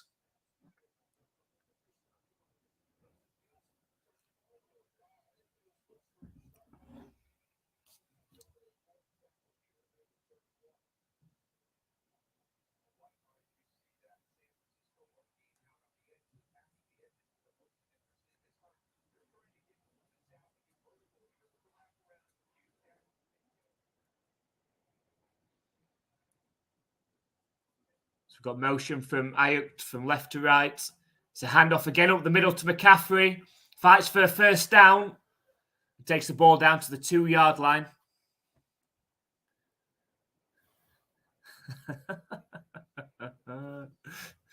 Yes, he does. Rude. It's true, though.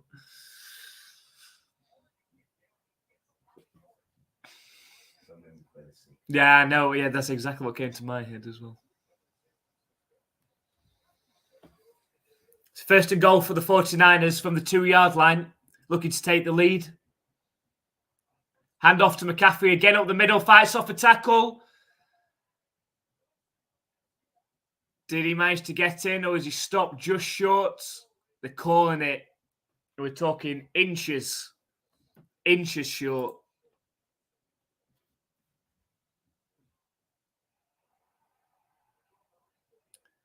Let's have a look. Did he manage to reach the ball over? Did it break the plane? They do line up on 2nd and goal from the inches line. And it's Purdy looking for the sneak. And it is a 49ers touchdown. Brock Purdy on the QB sneak to give the 49ers a 22-17 lead. Do they go for the 2-point here to try and make it a 7-point game?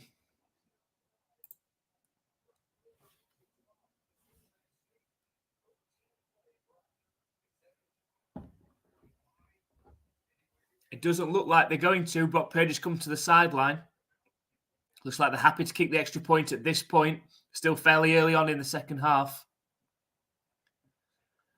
And the kick is through from Robbie Gould. And that takes the score to a 23-17 ball game. What a great start to the playoffs we've got here. Back and forth now between these two teams.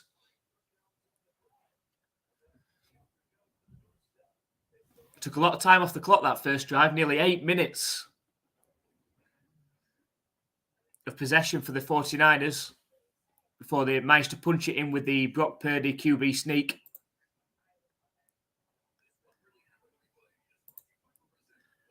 And it's touchdown. As Eric has said. Are we about right in time now, Eric? When we said it, I mean, I say we are using NFL Game Pass, so I don't know why we're behind. I mean, what are we paying for? So we've got a 23-17 game in this one. The Seahawks have managed to find get a good thing going, running the ball, controlling the time of possession. You can see if it continues on this way, it could end up being the team that possesses the ball last that has a chance to win this in the end.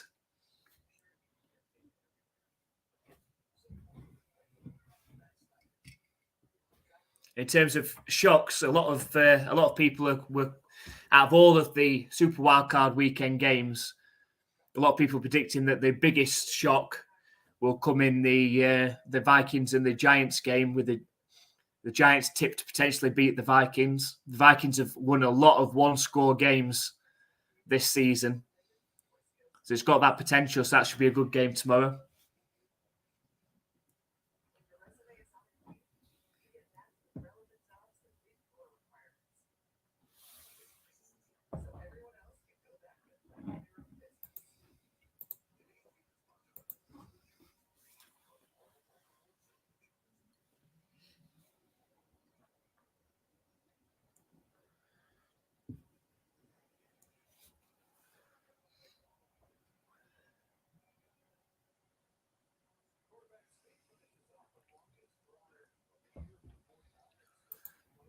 So 49ers lined up ready to kick back off to the Seahawks.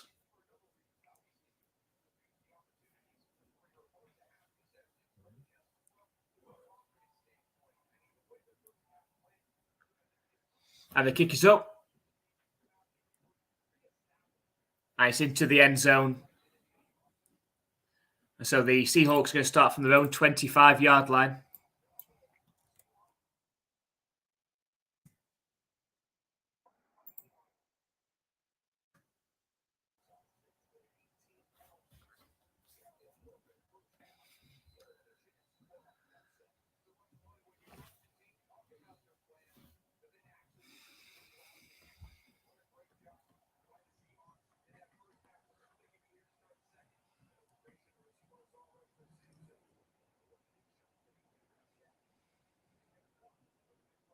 So first down, it's a handoff up the middle to Kenneth Walker, who gains 2 yards on the ground.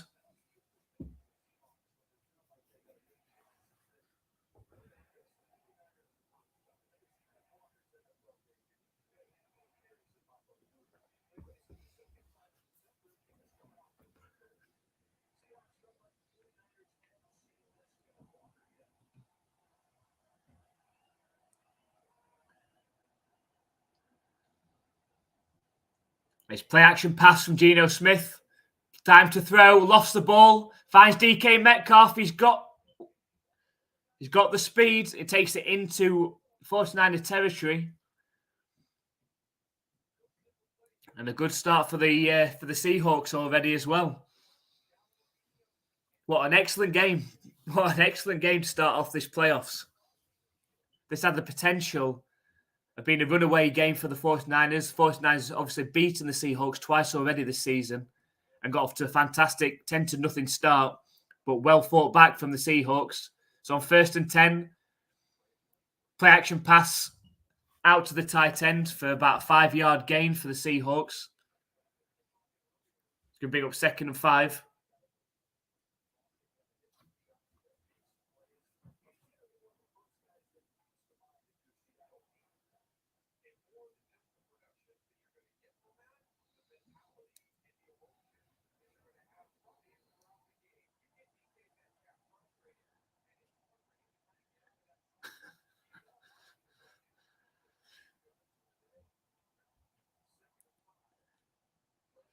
So Geno Smith looking to pass. Can't find a receiver. Throws it into the ground.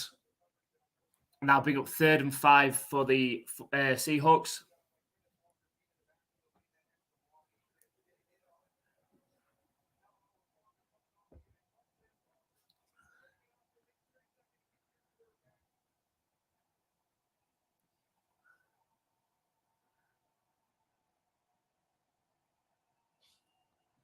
So 3rd and 5. Big play coming up. 49er crowd getting into this one.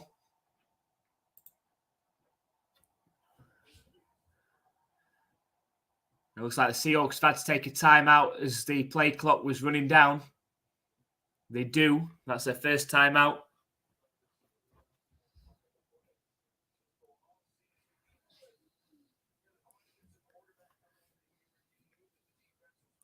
Yeah, that's a bit weird. So we're doing it through the next box and the Game Pass.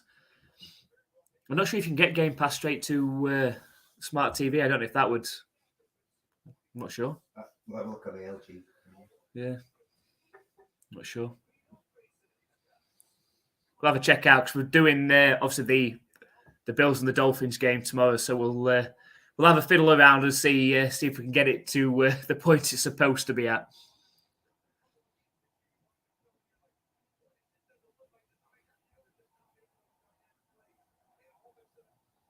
So 3rd and 5 for the Seahawks. Empty backfield for Geno Smith. Trips left. Looking to pass. He's got a wide open Tyler Lockett. Dives forward and gains the first down. Keeps the drive going for the Seahawks.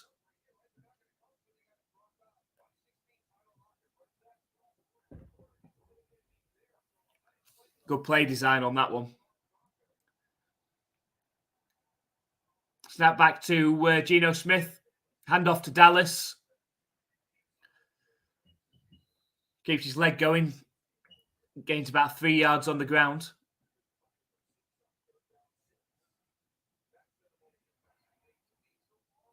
What's been good about this game, it's been free-flowing. Not too many flags.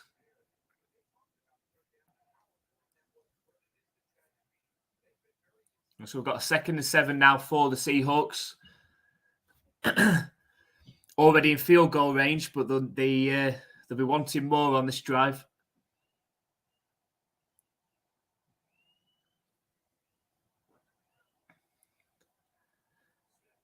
Smith steps forward, breaks out of the sack, scrambles to his right, and eventually throws the ball high out of bounds and away.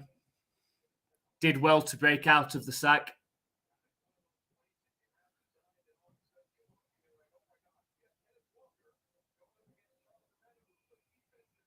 Did you clear that? Eric just put if you have an LG TV, then disappear. Did you get it?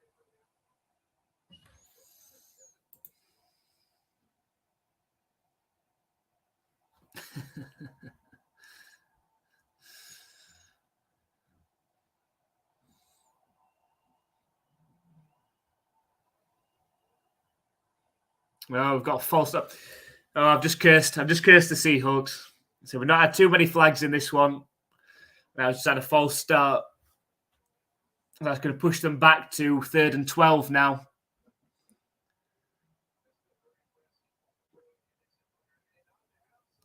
First penalty on the Seahawks in the game. It is Eric, it is a LG. It is an LG TV. He knows he is, he? Oh. I can confirm. 3rd and 12. Oh, excellent catch. Juggling catch for Metcalf, who ends up landing past the first down marker. Quick slant from Metcalf. Juggles the ball. Managed to grab it on the 2nd, 3rd, 4th attempt. And force forward for the first down. Keeps the drive going for the Seahawks.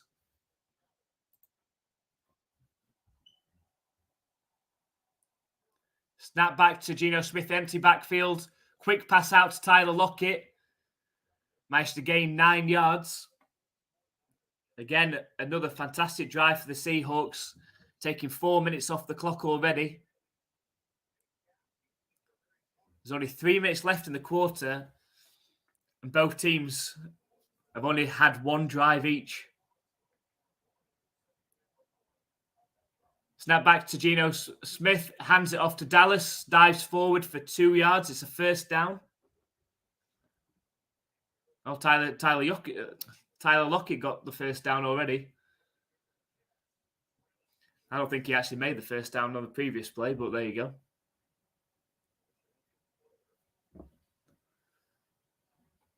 So first down is a handoff up the middle to Dallas.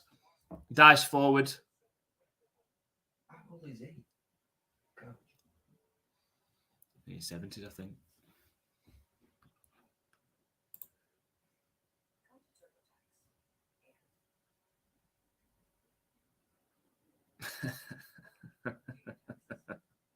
Uh-oh. See dog player.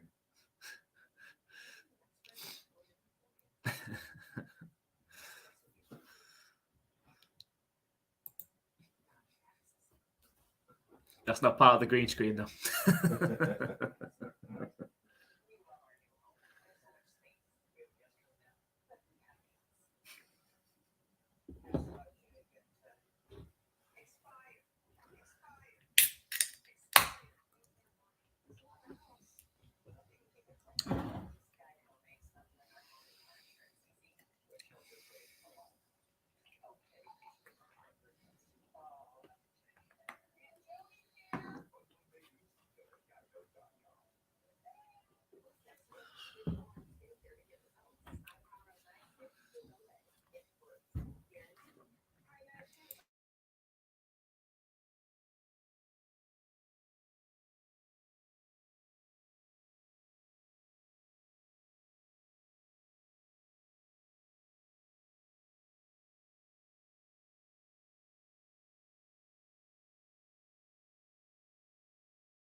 So we've got an injury timeout at the minute. The Seahawks in fantastic position to retake the lead in this one. And this third quarter seems to have gone by very quickly. The 49ers managed to work it down in 8 minutes to score the touchdown on the first possession of this half. And the Seahawks have continued that right down into the red zone. And a chance to score a touchdown to take the lead. Just under 3 minutes left. We've got 2nd and 9 from the 14-yard line. Empty backfield for Geno Smith. Quick pass to Tyler Lockett. Managed to gain 7 yards through the air. It's going to bring up 3rd and 2. There's a flag.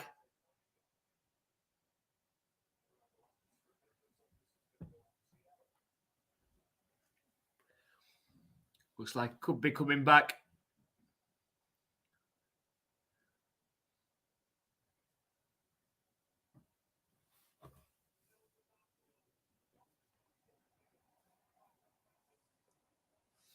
An eligible man downfield, so it's a 5-yard penalty.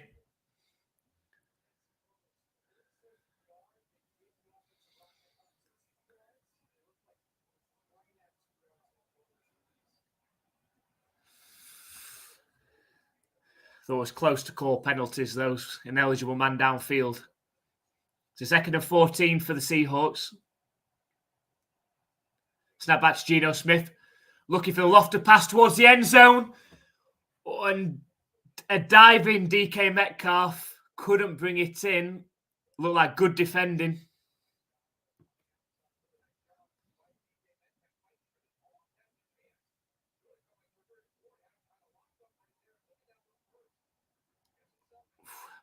Good defending. Good defending from Ward. It's a 3rd and 14 for the Seahawks. Empty backfield. From the 49ers 19-yard line. Snap back to Geno Smith. Under pressure. The ball is out. Oh, the ball is out. It's a fumble. The Seahawks offensive lineman didn't realize the ball was on the ground. And it's dived on by the 49ers. And they take over possession. It was a clear fumble.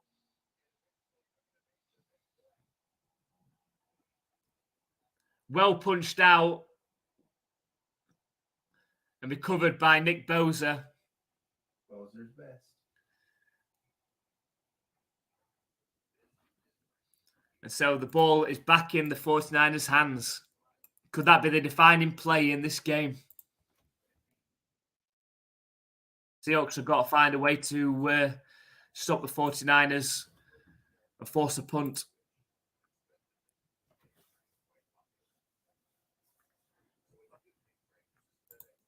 Imagine Bill Belichick with more like Pete Carroll if Bill was a weed smoker. Yeah. Yeah. I mean, in terms of Bill Belichick, Eric, how long do you think Bill Belichick coaches the Patriots for? You think he gives it just one more season, or he's got some cap room, he's got some cap space this year. They spent a lot, not this previous season, but the season before when they have some cap room. They've got cap room this season. Does he give it just this season, a couple of seasons? How long do you think Bill Belichick's going to keep on coaching for? Nick Bosa, yeah, absolute beast. Both the Bosas, Nick Bosa and Joey Bosa, fantastic players, but I think Nick definitely edges it.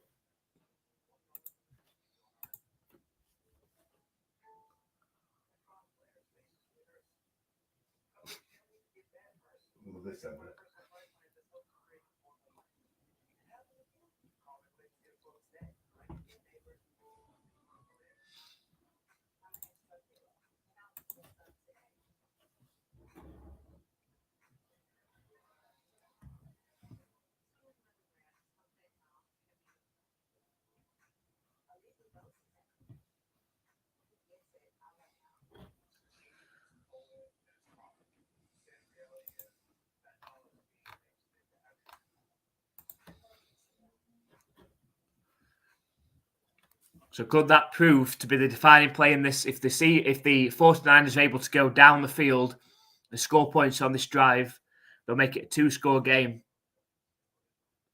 Going into the fourth quarter, highly likely as well. It's going to be hard for the Seahawks to get the ball back and score, because they're going to have to obviously stop the 49ers as well. So a big drive coming up, more so for the Seahawks. The Seahawks really need a stop on this drive.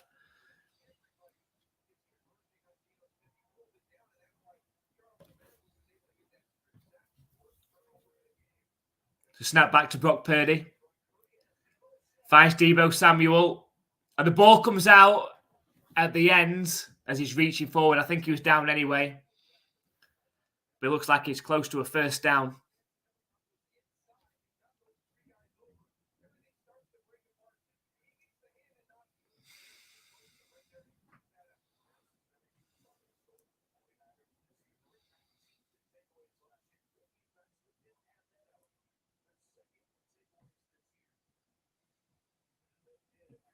So 1st and 10 for the 49ers from their own 40-yard line. Side formation. There's a handoff to McCaffrey. Turns back inside.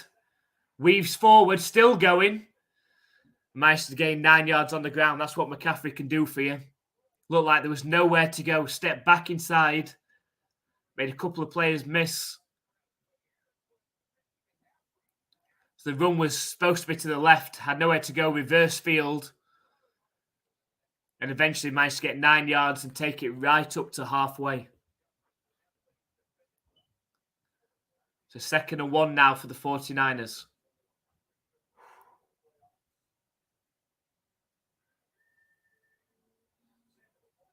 It's a handoff to McCaffrey again. Big gap. And gains 10 yards on the ground. Take it within the 40-yard line of the Seahawks. This could be the killer drive. If the 49ers are able to go down, score a touchdown, 2-point conversion, and make it a 14-point game, it'd be very difficult for the Seahawks to come back in this one.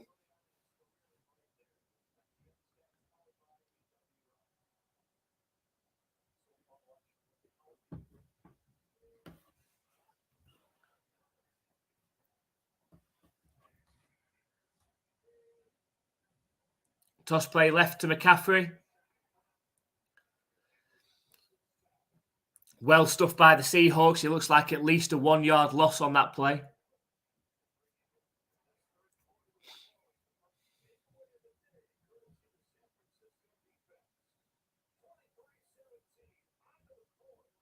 So here we go. That's the end of the third quarter as well. So going into the fourth quarter, we do have a 1-score game, but the 49ers are driving now after that turnover.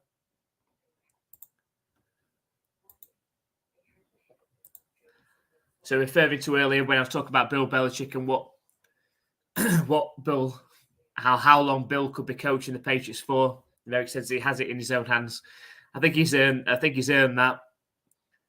It's hard to imagine a Patriots team coached by somebody else at this point. Ever since I've been a fan of the Patriots, it's always been Bill Belichick. So it'd be hard to imagine somebody else being the head coach at the Patriots. It always seemed like they were lining up Josh McDaniels to eventually take over the mantle. Josh McDaniels not had too much success with other teams. And again, this year with the Raiders, you just know that if Josh McDaniels doesn't get the Raiders to the playoffs next year, then he's getting fired. That is for sure. So would he get another chance with the Patriots potentially as a head coach position? Maybe.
So here we go, starting the fourth quarter.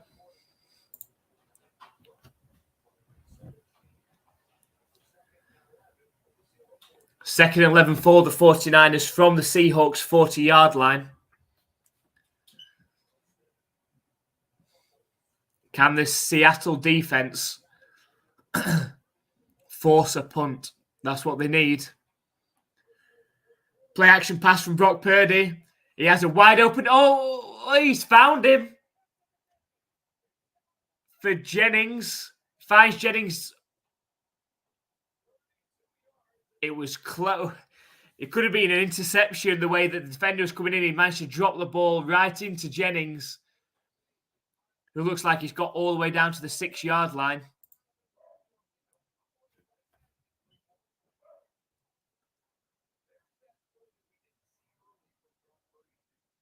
Yeah, it looks like 6 or 7-yard line. Perfectly timed thrown ball from Brock Purdy.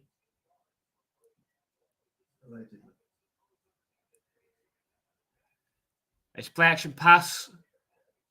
It was a shovel pass looking for the running back, Mitchell. That could bring up second and goal.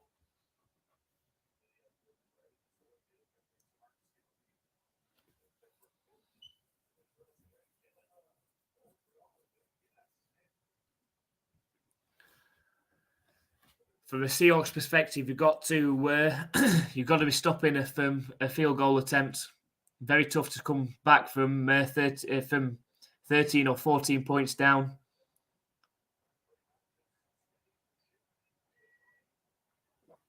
It's a play action pass again. Brock Purdy getting pushed back.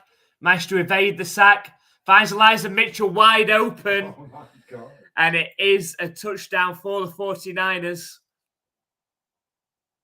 And that could be the backbreaker in this game.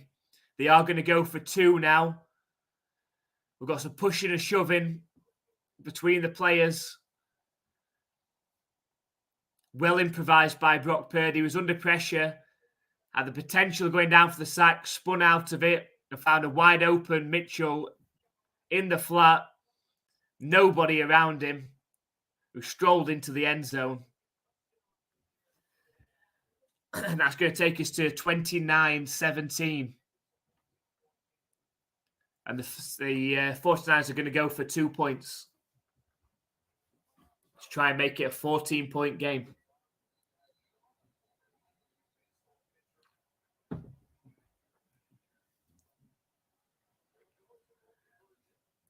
Well, they've got Trevor Kittle one-on-one down this side. And there you go. You can't do that. You cannot do that. You can't let George Kittle be one-on-one.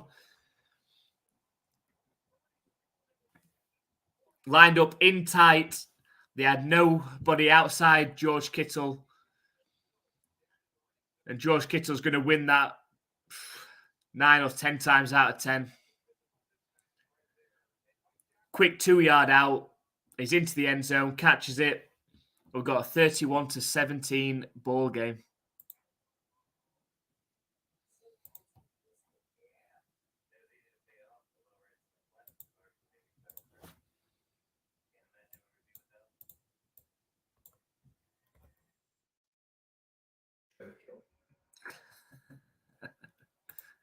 Yeah.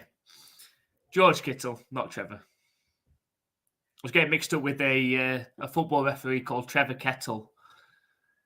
He was not a very good referee at all. So that's where Trevor came from. That's Trevor Kettle though, not Kittle.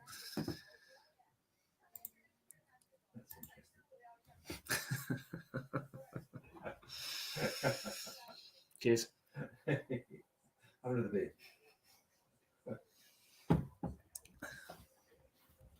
So 31-17 to the 49ers. And that's going to put extreme pressure on the Seahawks. They've got to go down the field quickly now. They can't afford to take too much time off the clock. This next drive is very important. It was like when they were 10-0 down in that first quarter, needing a drive and going down, and they did. They scored a touchdown. But they need that here now. They have to score a touchdown on this next drive, or this game is pretty much over.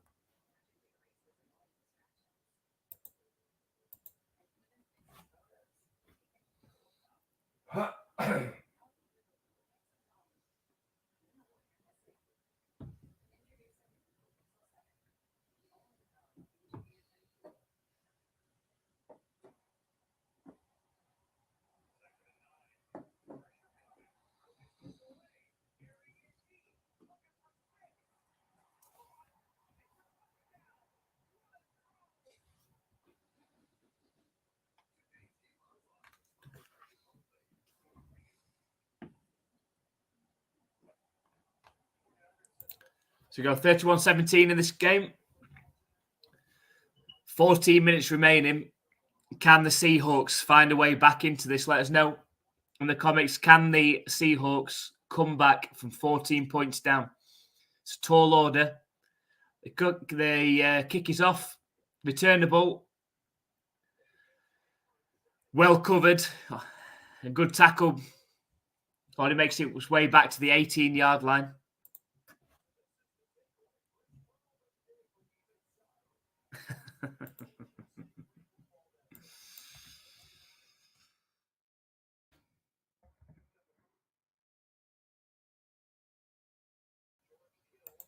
So the Seahawks have the ball.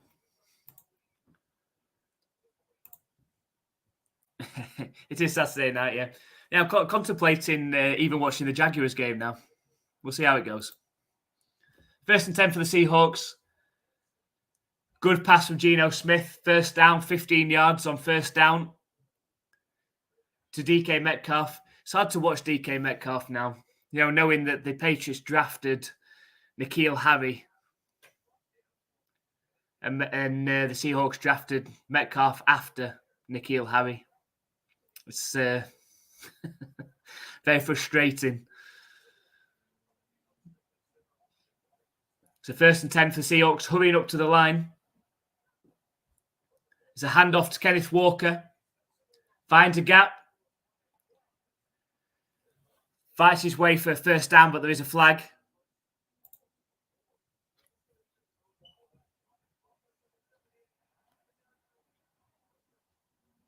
It's a holding on the offense. So it'll be 1st and 20 for the Seahawks now.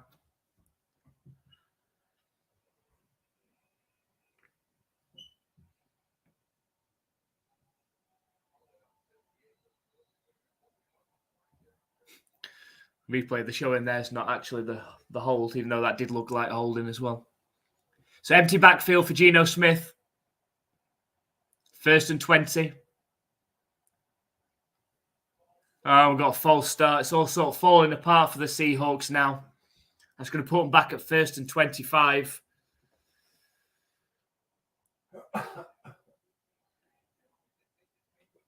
Is the pressure getting to them now?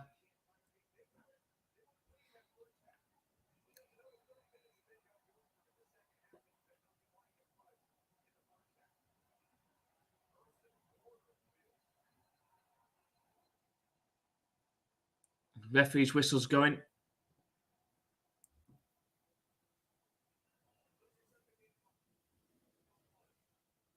The weather.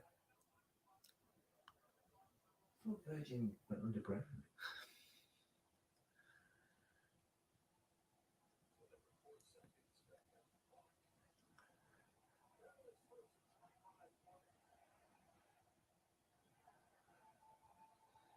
So we go 1st and 25 for the Seahawks.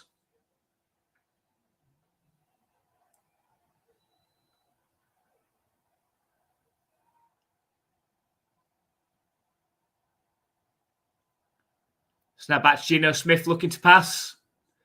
Lofted pass down the left. He had DK Metcalf laid out for the ball, but unable to properly locate it.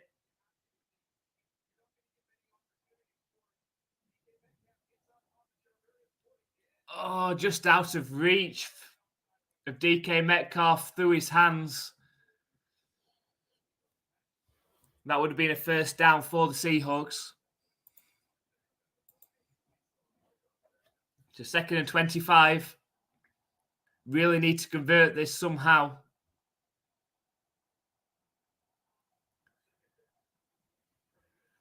They take a short pass to DK Metcalf.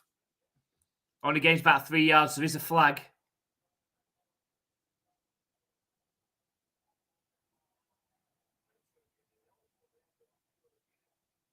Looks like an eligible man downfield for the Seahawks as well.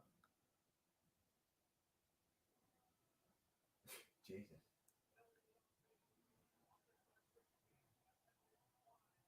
Penalty declined because that's going to bring up a 3rd and 22.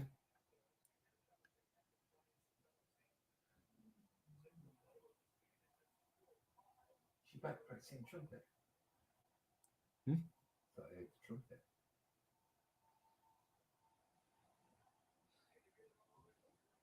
So 3rd and 22. Empty backfield for Geno Smith. They need this conversion.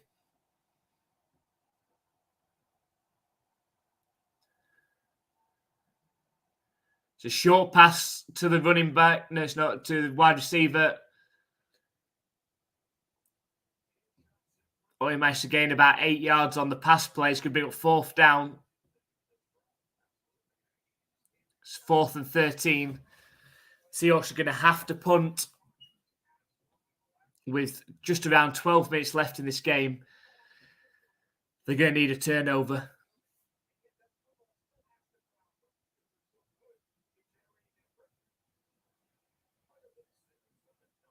So the punt team's out there to punt it back to the 49ers.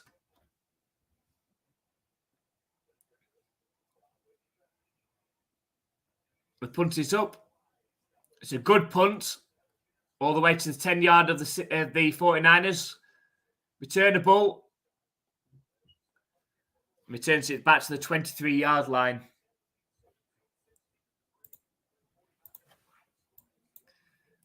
So the defining play that we've seen so far in this game, that fumble from Geno Smith recovered by Nick Bosa, could be the difference in this one. The 49ers worked down the field, scored the touchdown, 2-point conversion, and now have the ball back with a chance to end this one. Any more points from the 49ers now, and this game is over, really. The Seahawks will not be able to get 3 scores with the time that's remaining after that. They need to force a turnover or get a very quick stop if they hope to advance into the divisional round.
Quick pass to Deebo Samuel for the 49ers. Managed to gain about 2 yards through the air. Around 11.5 minutes left. The Seahawks need a turnover or need to force a quick 3 and out. The clock is the worst enemy now.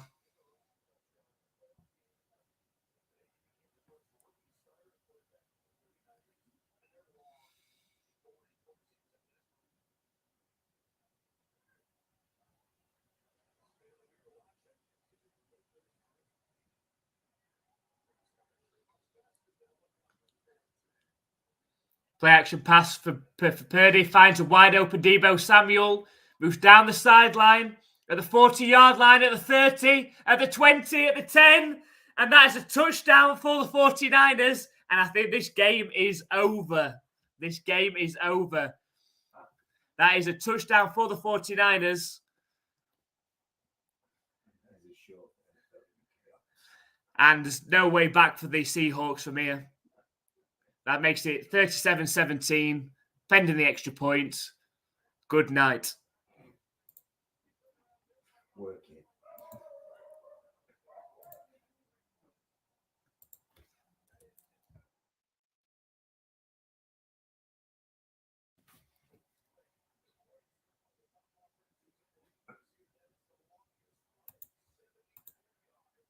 And the extra point is through. That makes it a 38-17 scoreline. Just 3 touchdowns.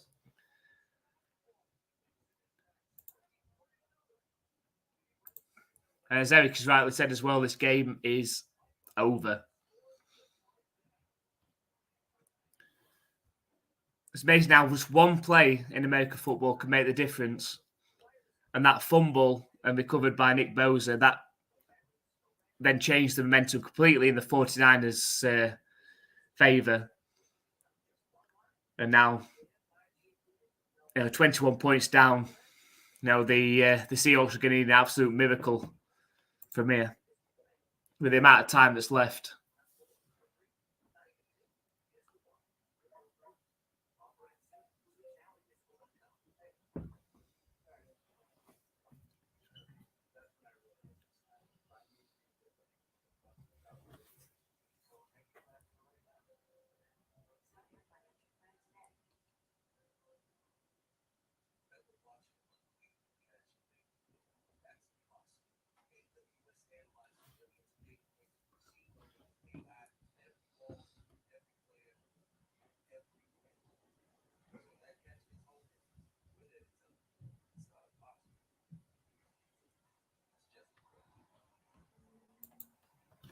Just with around 10 minutes left in this game.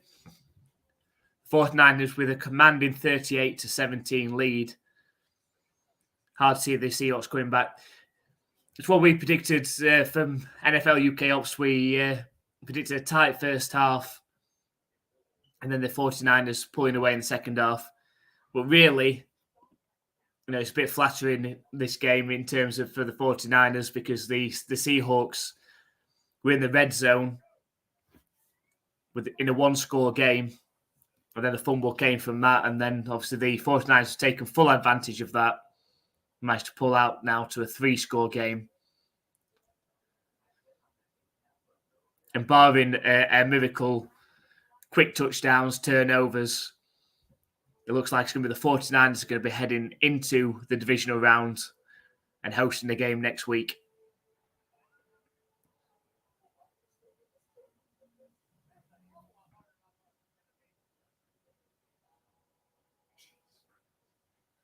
Farmer wants someone.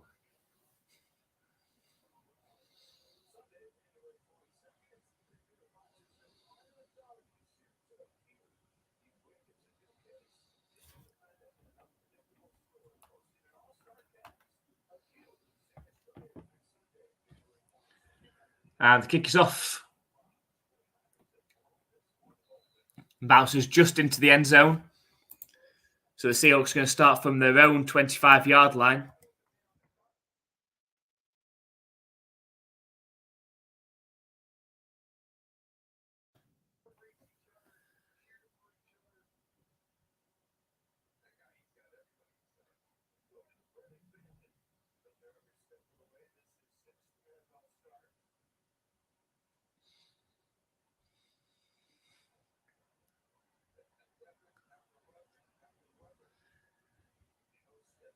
Oh, it's an interception thrown from Geno Smith on first down.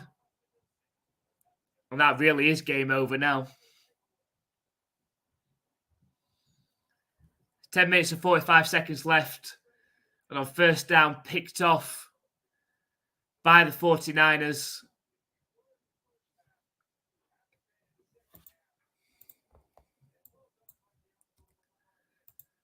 Now this score probably is going to get out of hand.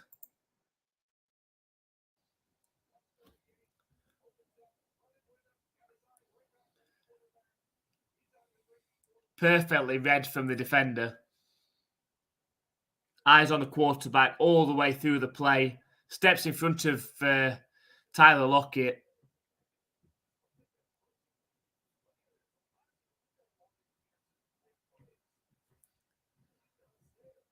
So the 49ers have the ball on the Seahawks 37. It's a handoff up the middle to Mitchell. It's a loss of 1 on the play. Well played by Woods on the defensive line.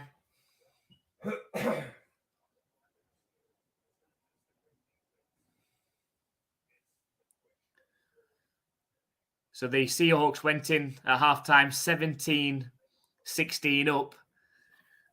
But the 49ers scored 22 unanswered points in the second half to pull away in this game.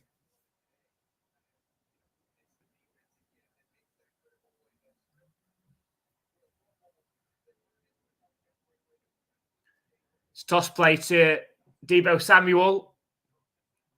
Breaks 2 tackles and managed to gain 4 yards on the play.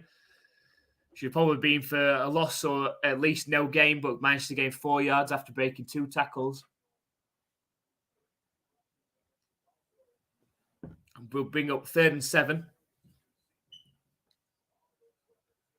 Brock Purdy, 323 passing yards, 3 touchdowns, no interceptions. Certainly not Mr. Irrelevant anymore.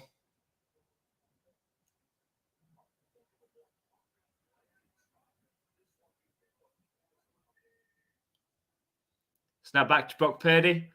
Looks for the quick pass on the out to Jennings, who managed to gain the first down. It keeps the drive going for the 49ers.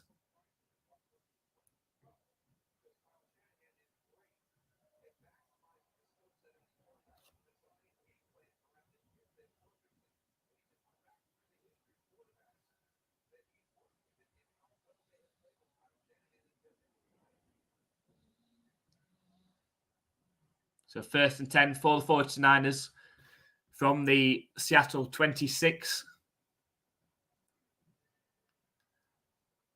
Handoff straight away. Elijah Mitchell spins off 1 tackle, but still managed to lose 2 or 3 yards on first down.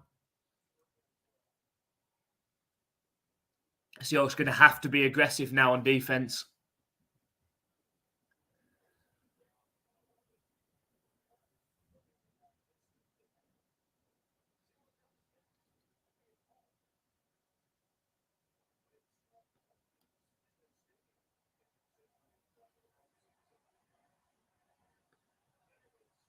A second down for the 49ers.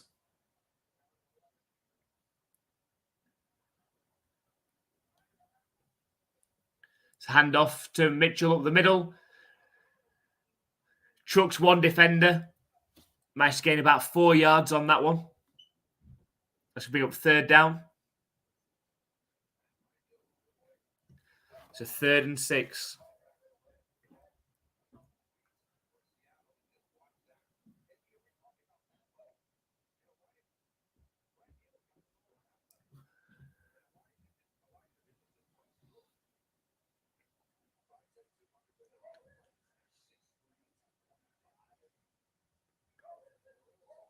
It's 3rd and 6 for the 49ers, just outside the red zone.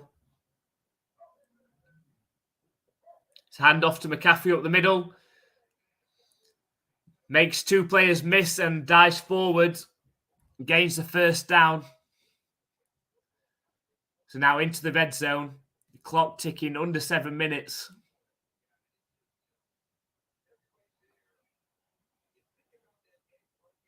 Shifty moves from McCaffrey.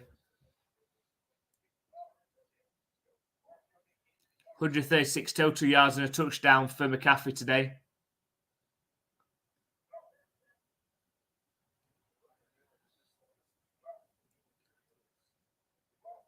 Looks like we've got an injury timeout. Seahawks defender down.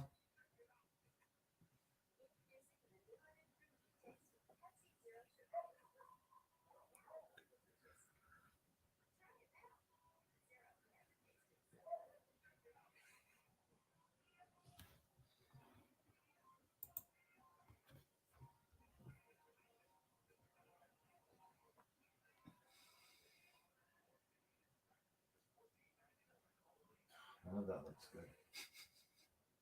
It looks very plastic.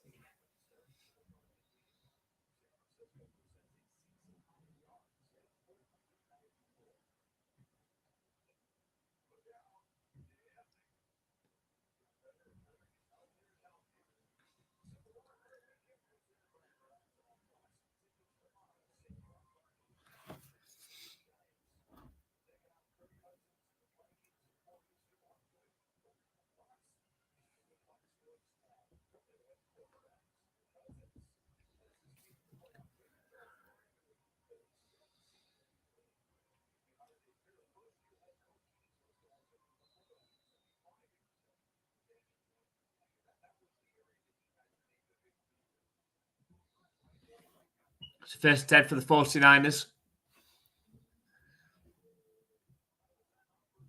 It's handoff up the middle to Elijah Mitchell. Gains about 2 yards on 1st down.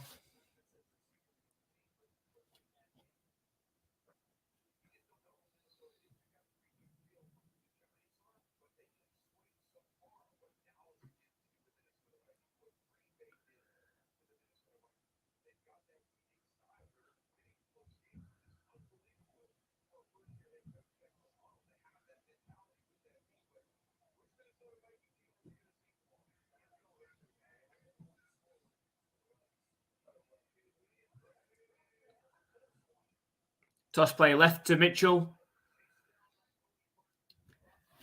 Pushed out of bounds for a 2-yard loss. That's going to be up 3rd down.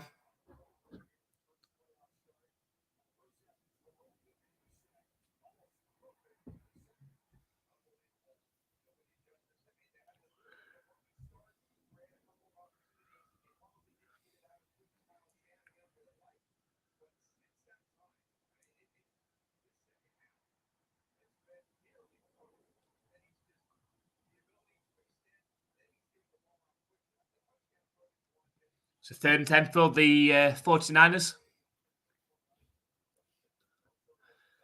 Play action pass for Purdy. Steps back inside, scrambles around. Scrambles right back around to the right-hand side.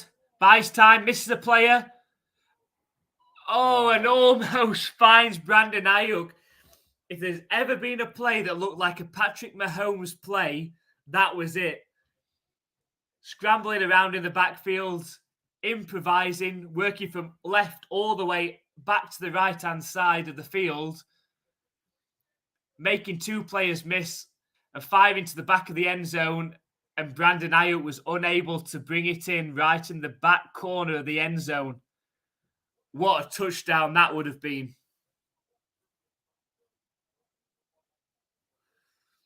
So it's going to be a field goal attempt for the 49ers. And it's kicked through, and that's going to make it a 41-17 game.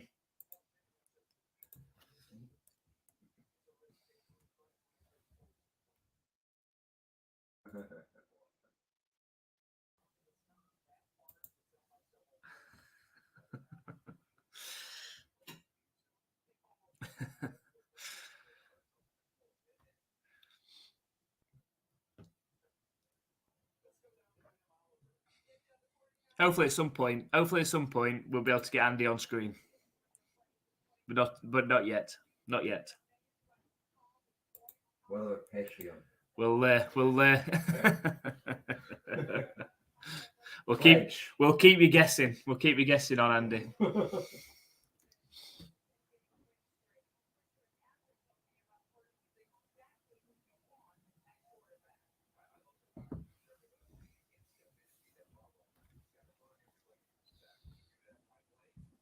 But if you didn't know, Eric, Andy was the one that sung the theme tune for our QB Pub skit and episodes as well, and also played the music for that as well. Which is why I've got a cough. So kick off to the Seahawks. Again, well covered by the 49ers. Only managed to get back to the 24-yard line.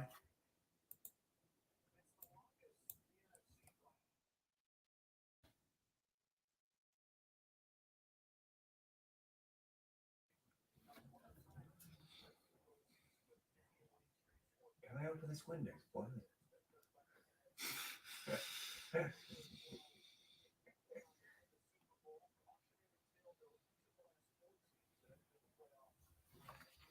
So first 10 for the Seahawks, needing more than a miracle. Pass to Kenneth Walker as a flag.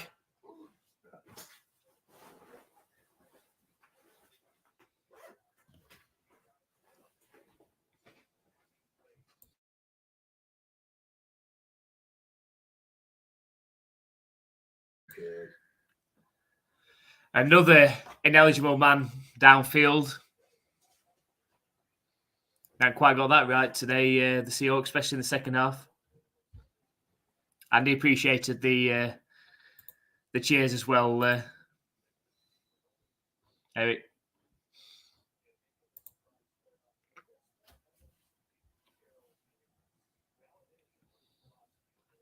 So first and 15. Quick pass play. It's Tyler Lockett. Managed to gain about 6 yards before stepping out of bounds. We'll stop the clock.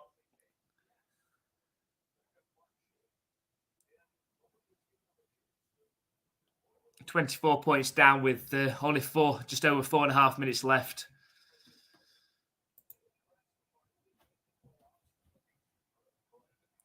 Empty backfield for Geno Smith. Scrambles forwards, on the run. Steps out of bounds at the first down marker.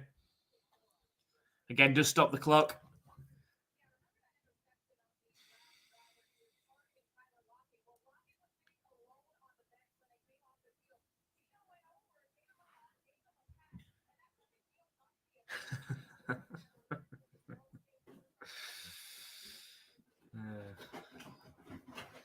First and 10 for the Seahawks.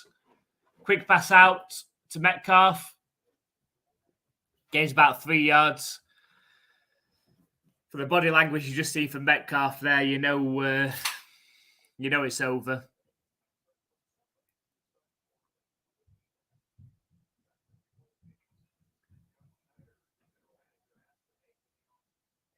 So that brings up 2nd and 6, just over 4 minutes left.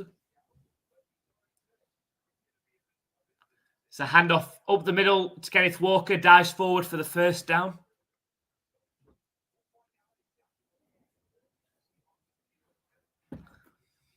Tough when you find yourself in this position. 24 points down in a playoff game that you know you've got no chance of coming back in. What do you call an offense? Empty backfield for Geno Smith on first down. Quick fires out for 6 yards to the tight end Parkinson.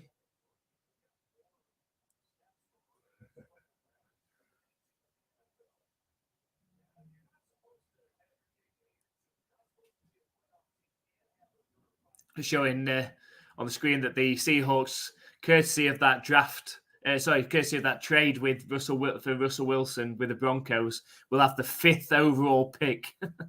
Even though they're a playoff team, will have the 5th overall pick. Quick pass out to Tyler Lockett on 2nd down, unable to hold on. They'll bring up 3rd down, 3rd and 4.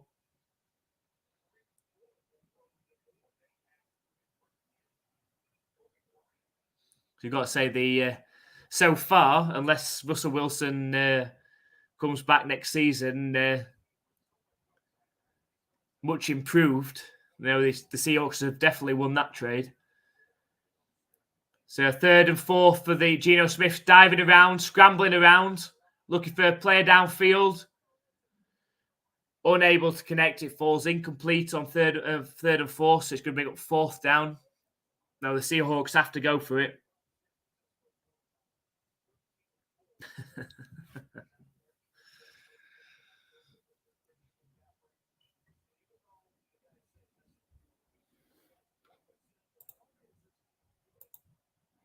We'll see if he comes back up again.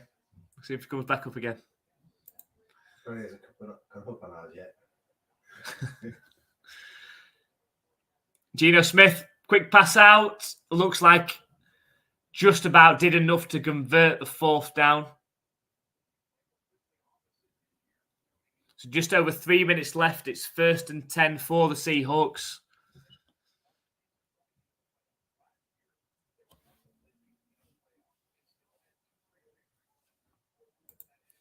Yeah, as Eric said, they also got Noah Fant out of that as well, which is a pretty decent tight end. 1st and 10 for the Seahawks. Pass out to Young for the 1st down. Just into, they're now into 49ers territory.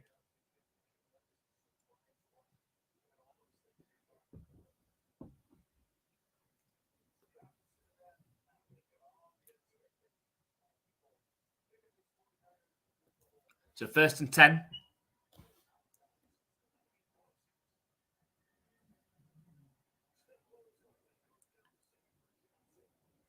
Let's go past to Johnson all the way down to the 10-yard line.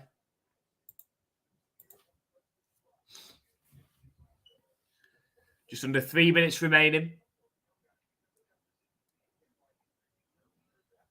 Seahawks, to get back into this game, they only need 3 touchdowns and 3 two-point conversions. Fires towards the end zone. Noah Fant, who we've just been talking about, didn't get his head turned round. So incomplete.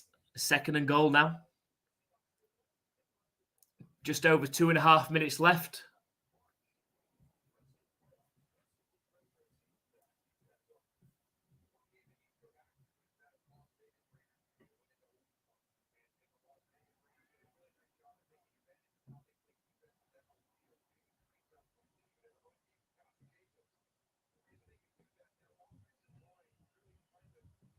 Snap back. Geno Smith scrambles out to his right. Quick pass to Tyler Lockett. Only gains about 3 yards. Just showing that Fred Warner's on the sideline. So is Nick Bosa.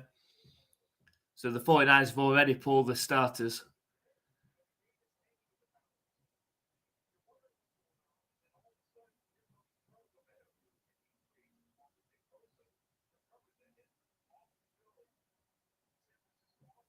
So 3rd and goal from the 7-yard line.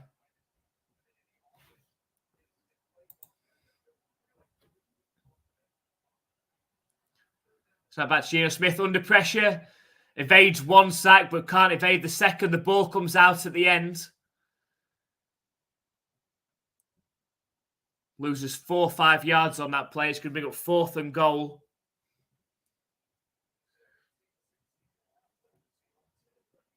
Showing the Pro Bowler Hufanga talking to John Lynch on the sideline as well. So 49ers really pulled all of the starters. The 49ers win this game, which they obviously are going to now. They're going to likely play either the Vikings or the winner of the Buccaneers versus Cowboys.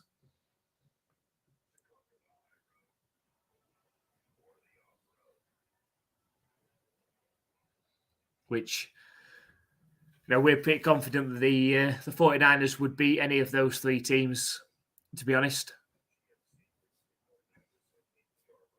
It's easy to see a potential Eagles 49ers NFC Championship matchup for a chance to go to Super Bowl 57. And then whoever comes out of the AFC as well should produce a fantastic matchup. With 49ers or Eagles in the Super Bowl, the Eagles got a healthy Jalen Hurts, or the 49ers team that we're seeing as well, versus the Chiefs or the Bengals or the Bills. Should be a fantastic Super Bowl.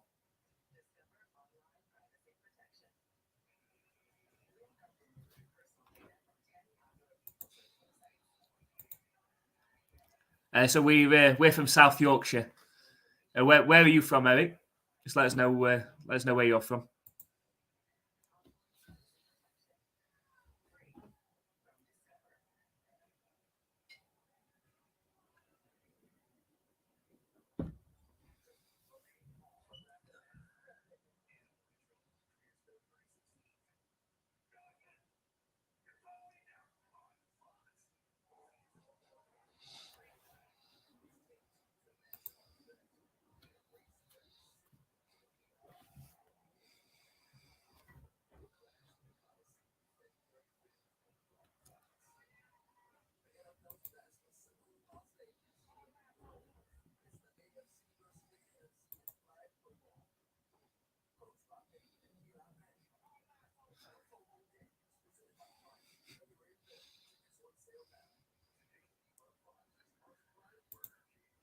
So watching from Ireland, a place called Galway.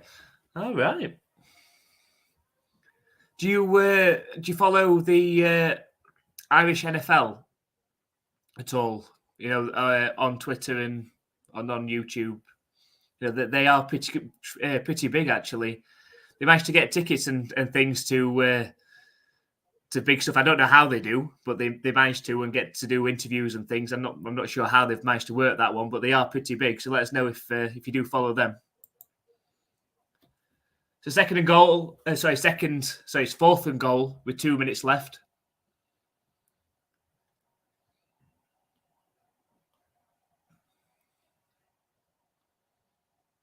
Snap back to Geno Smith, lofted towards the end zone. There is a flag. It goes over the head of Tyler Lockett, but there is a flag.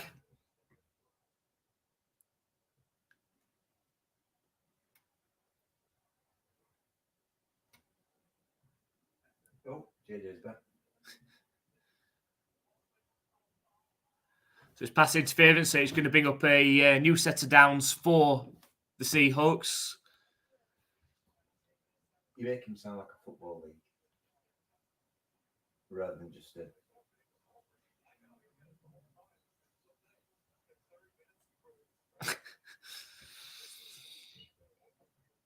It's a 1st and goal from the 3-yard line of the Seahawks.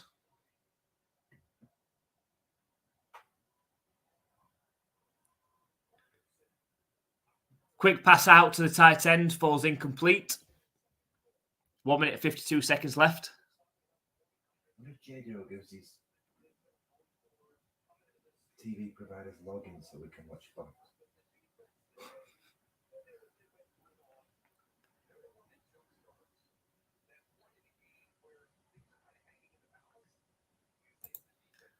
And don't do social media. Fair enough. There you go. It's a nice, quick, easy pass from Geno Smith to Metcalf into the end zone. And that is a Seahawks touchdown. So all they need to do now, 2-point conversion, kick the onside, recover, touchdown, 2-point conversion, kick the onside, touchdown, 2-point conversion. We've got a tie ball game. It's the playoff second. That's it. Anything can happen. I'm still looking for John C. Riley. 1 minute and 48 seconds. There we go. 2-point conversion. This game's all riding on this. Snap back to Geno Smith. Fires it in. It falls incomplete. Looking for Metcalf, who looked like he was triple or treble covered on that one. You just have to kick an extra field goal. Now we've got a 41-23 scoreline. And obviously we've got the onside kick coming.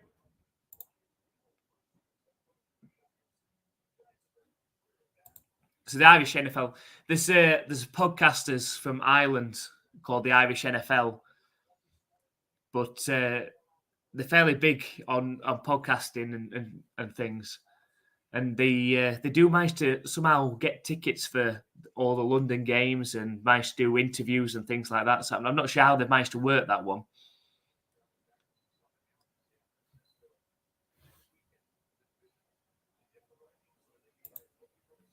So where's it you're from, JD? If you let us know in the comments whereabouts you from.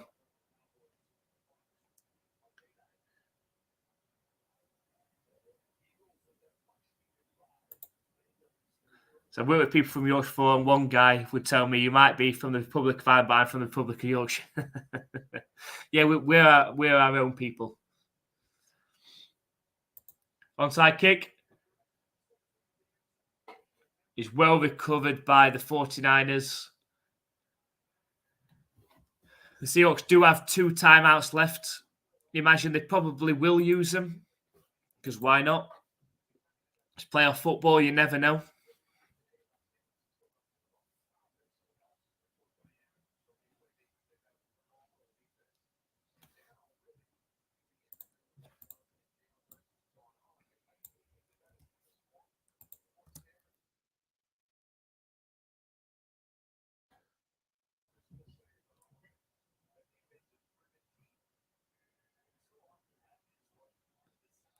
It's a handoff up the middle from Mason. Fights forward for about 7 yards. The Seahawks opt not to use any of their 2 timeouts. Seem to have accepted defeat at this point, especially having not converted on that 2-point conversion.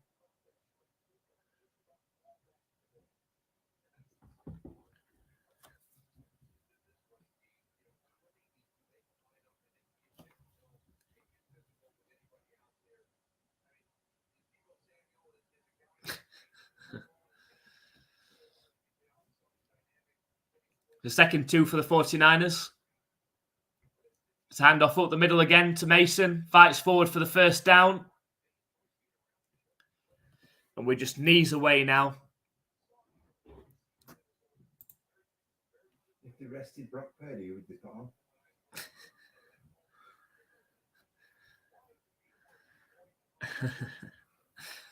English supplier.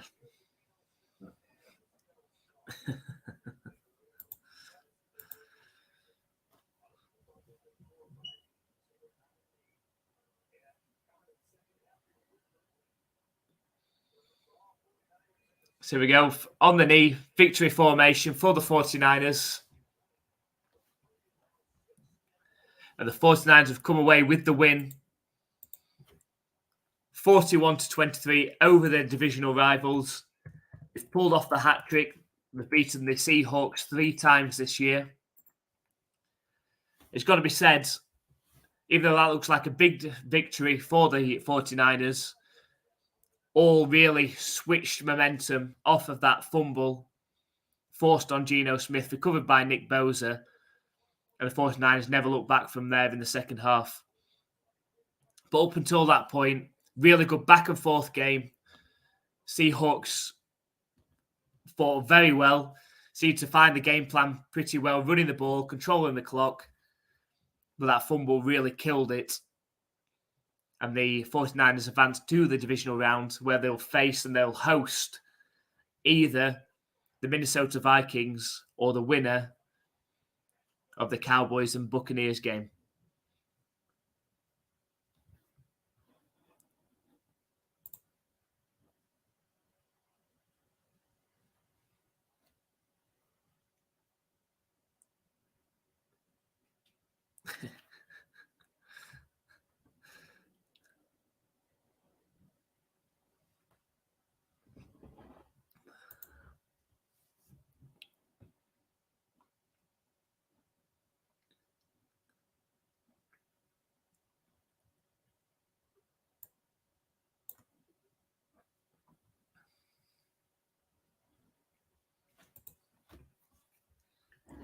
Right, so as the 49ers win, they advance to the divisional round now, where they will host the next game as well. It's, based on that performance, again, it's hard to see the 49ers not making it through to the championship game, likely, in our opinion, to face the Eagles as well for a chance to go to Super Bowl 57. So again, before we finish, if you haven't already, please check out our latest videos where we have a look at the AFC side of the bracket and then the NFC side of the bracket and who we believe will win Super Bowl 57. Make sure you check that video out. The links to those links to those videos are in the comments as well. So make sure you watch those. Let us know as well if you agree or disagree with our Super Bowl picks. And before we finish, we are going to be live streaming the Buffalo Bills against the Miami Dolphins tomorrow. Obviously, the Buffalo Bills going in heavy favourites in that game. But playoff football, you never know. Skylar Thompson might be able to pull off the ultimate shock in that one. We'll have to wait and see. So I hope you guys can join us for that.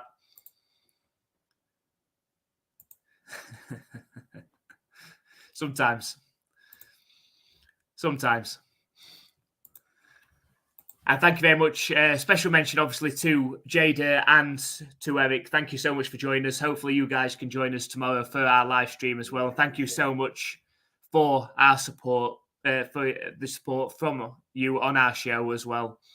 So we'll catch you tomorrow. See you next time.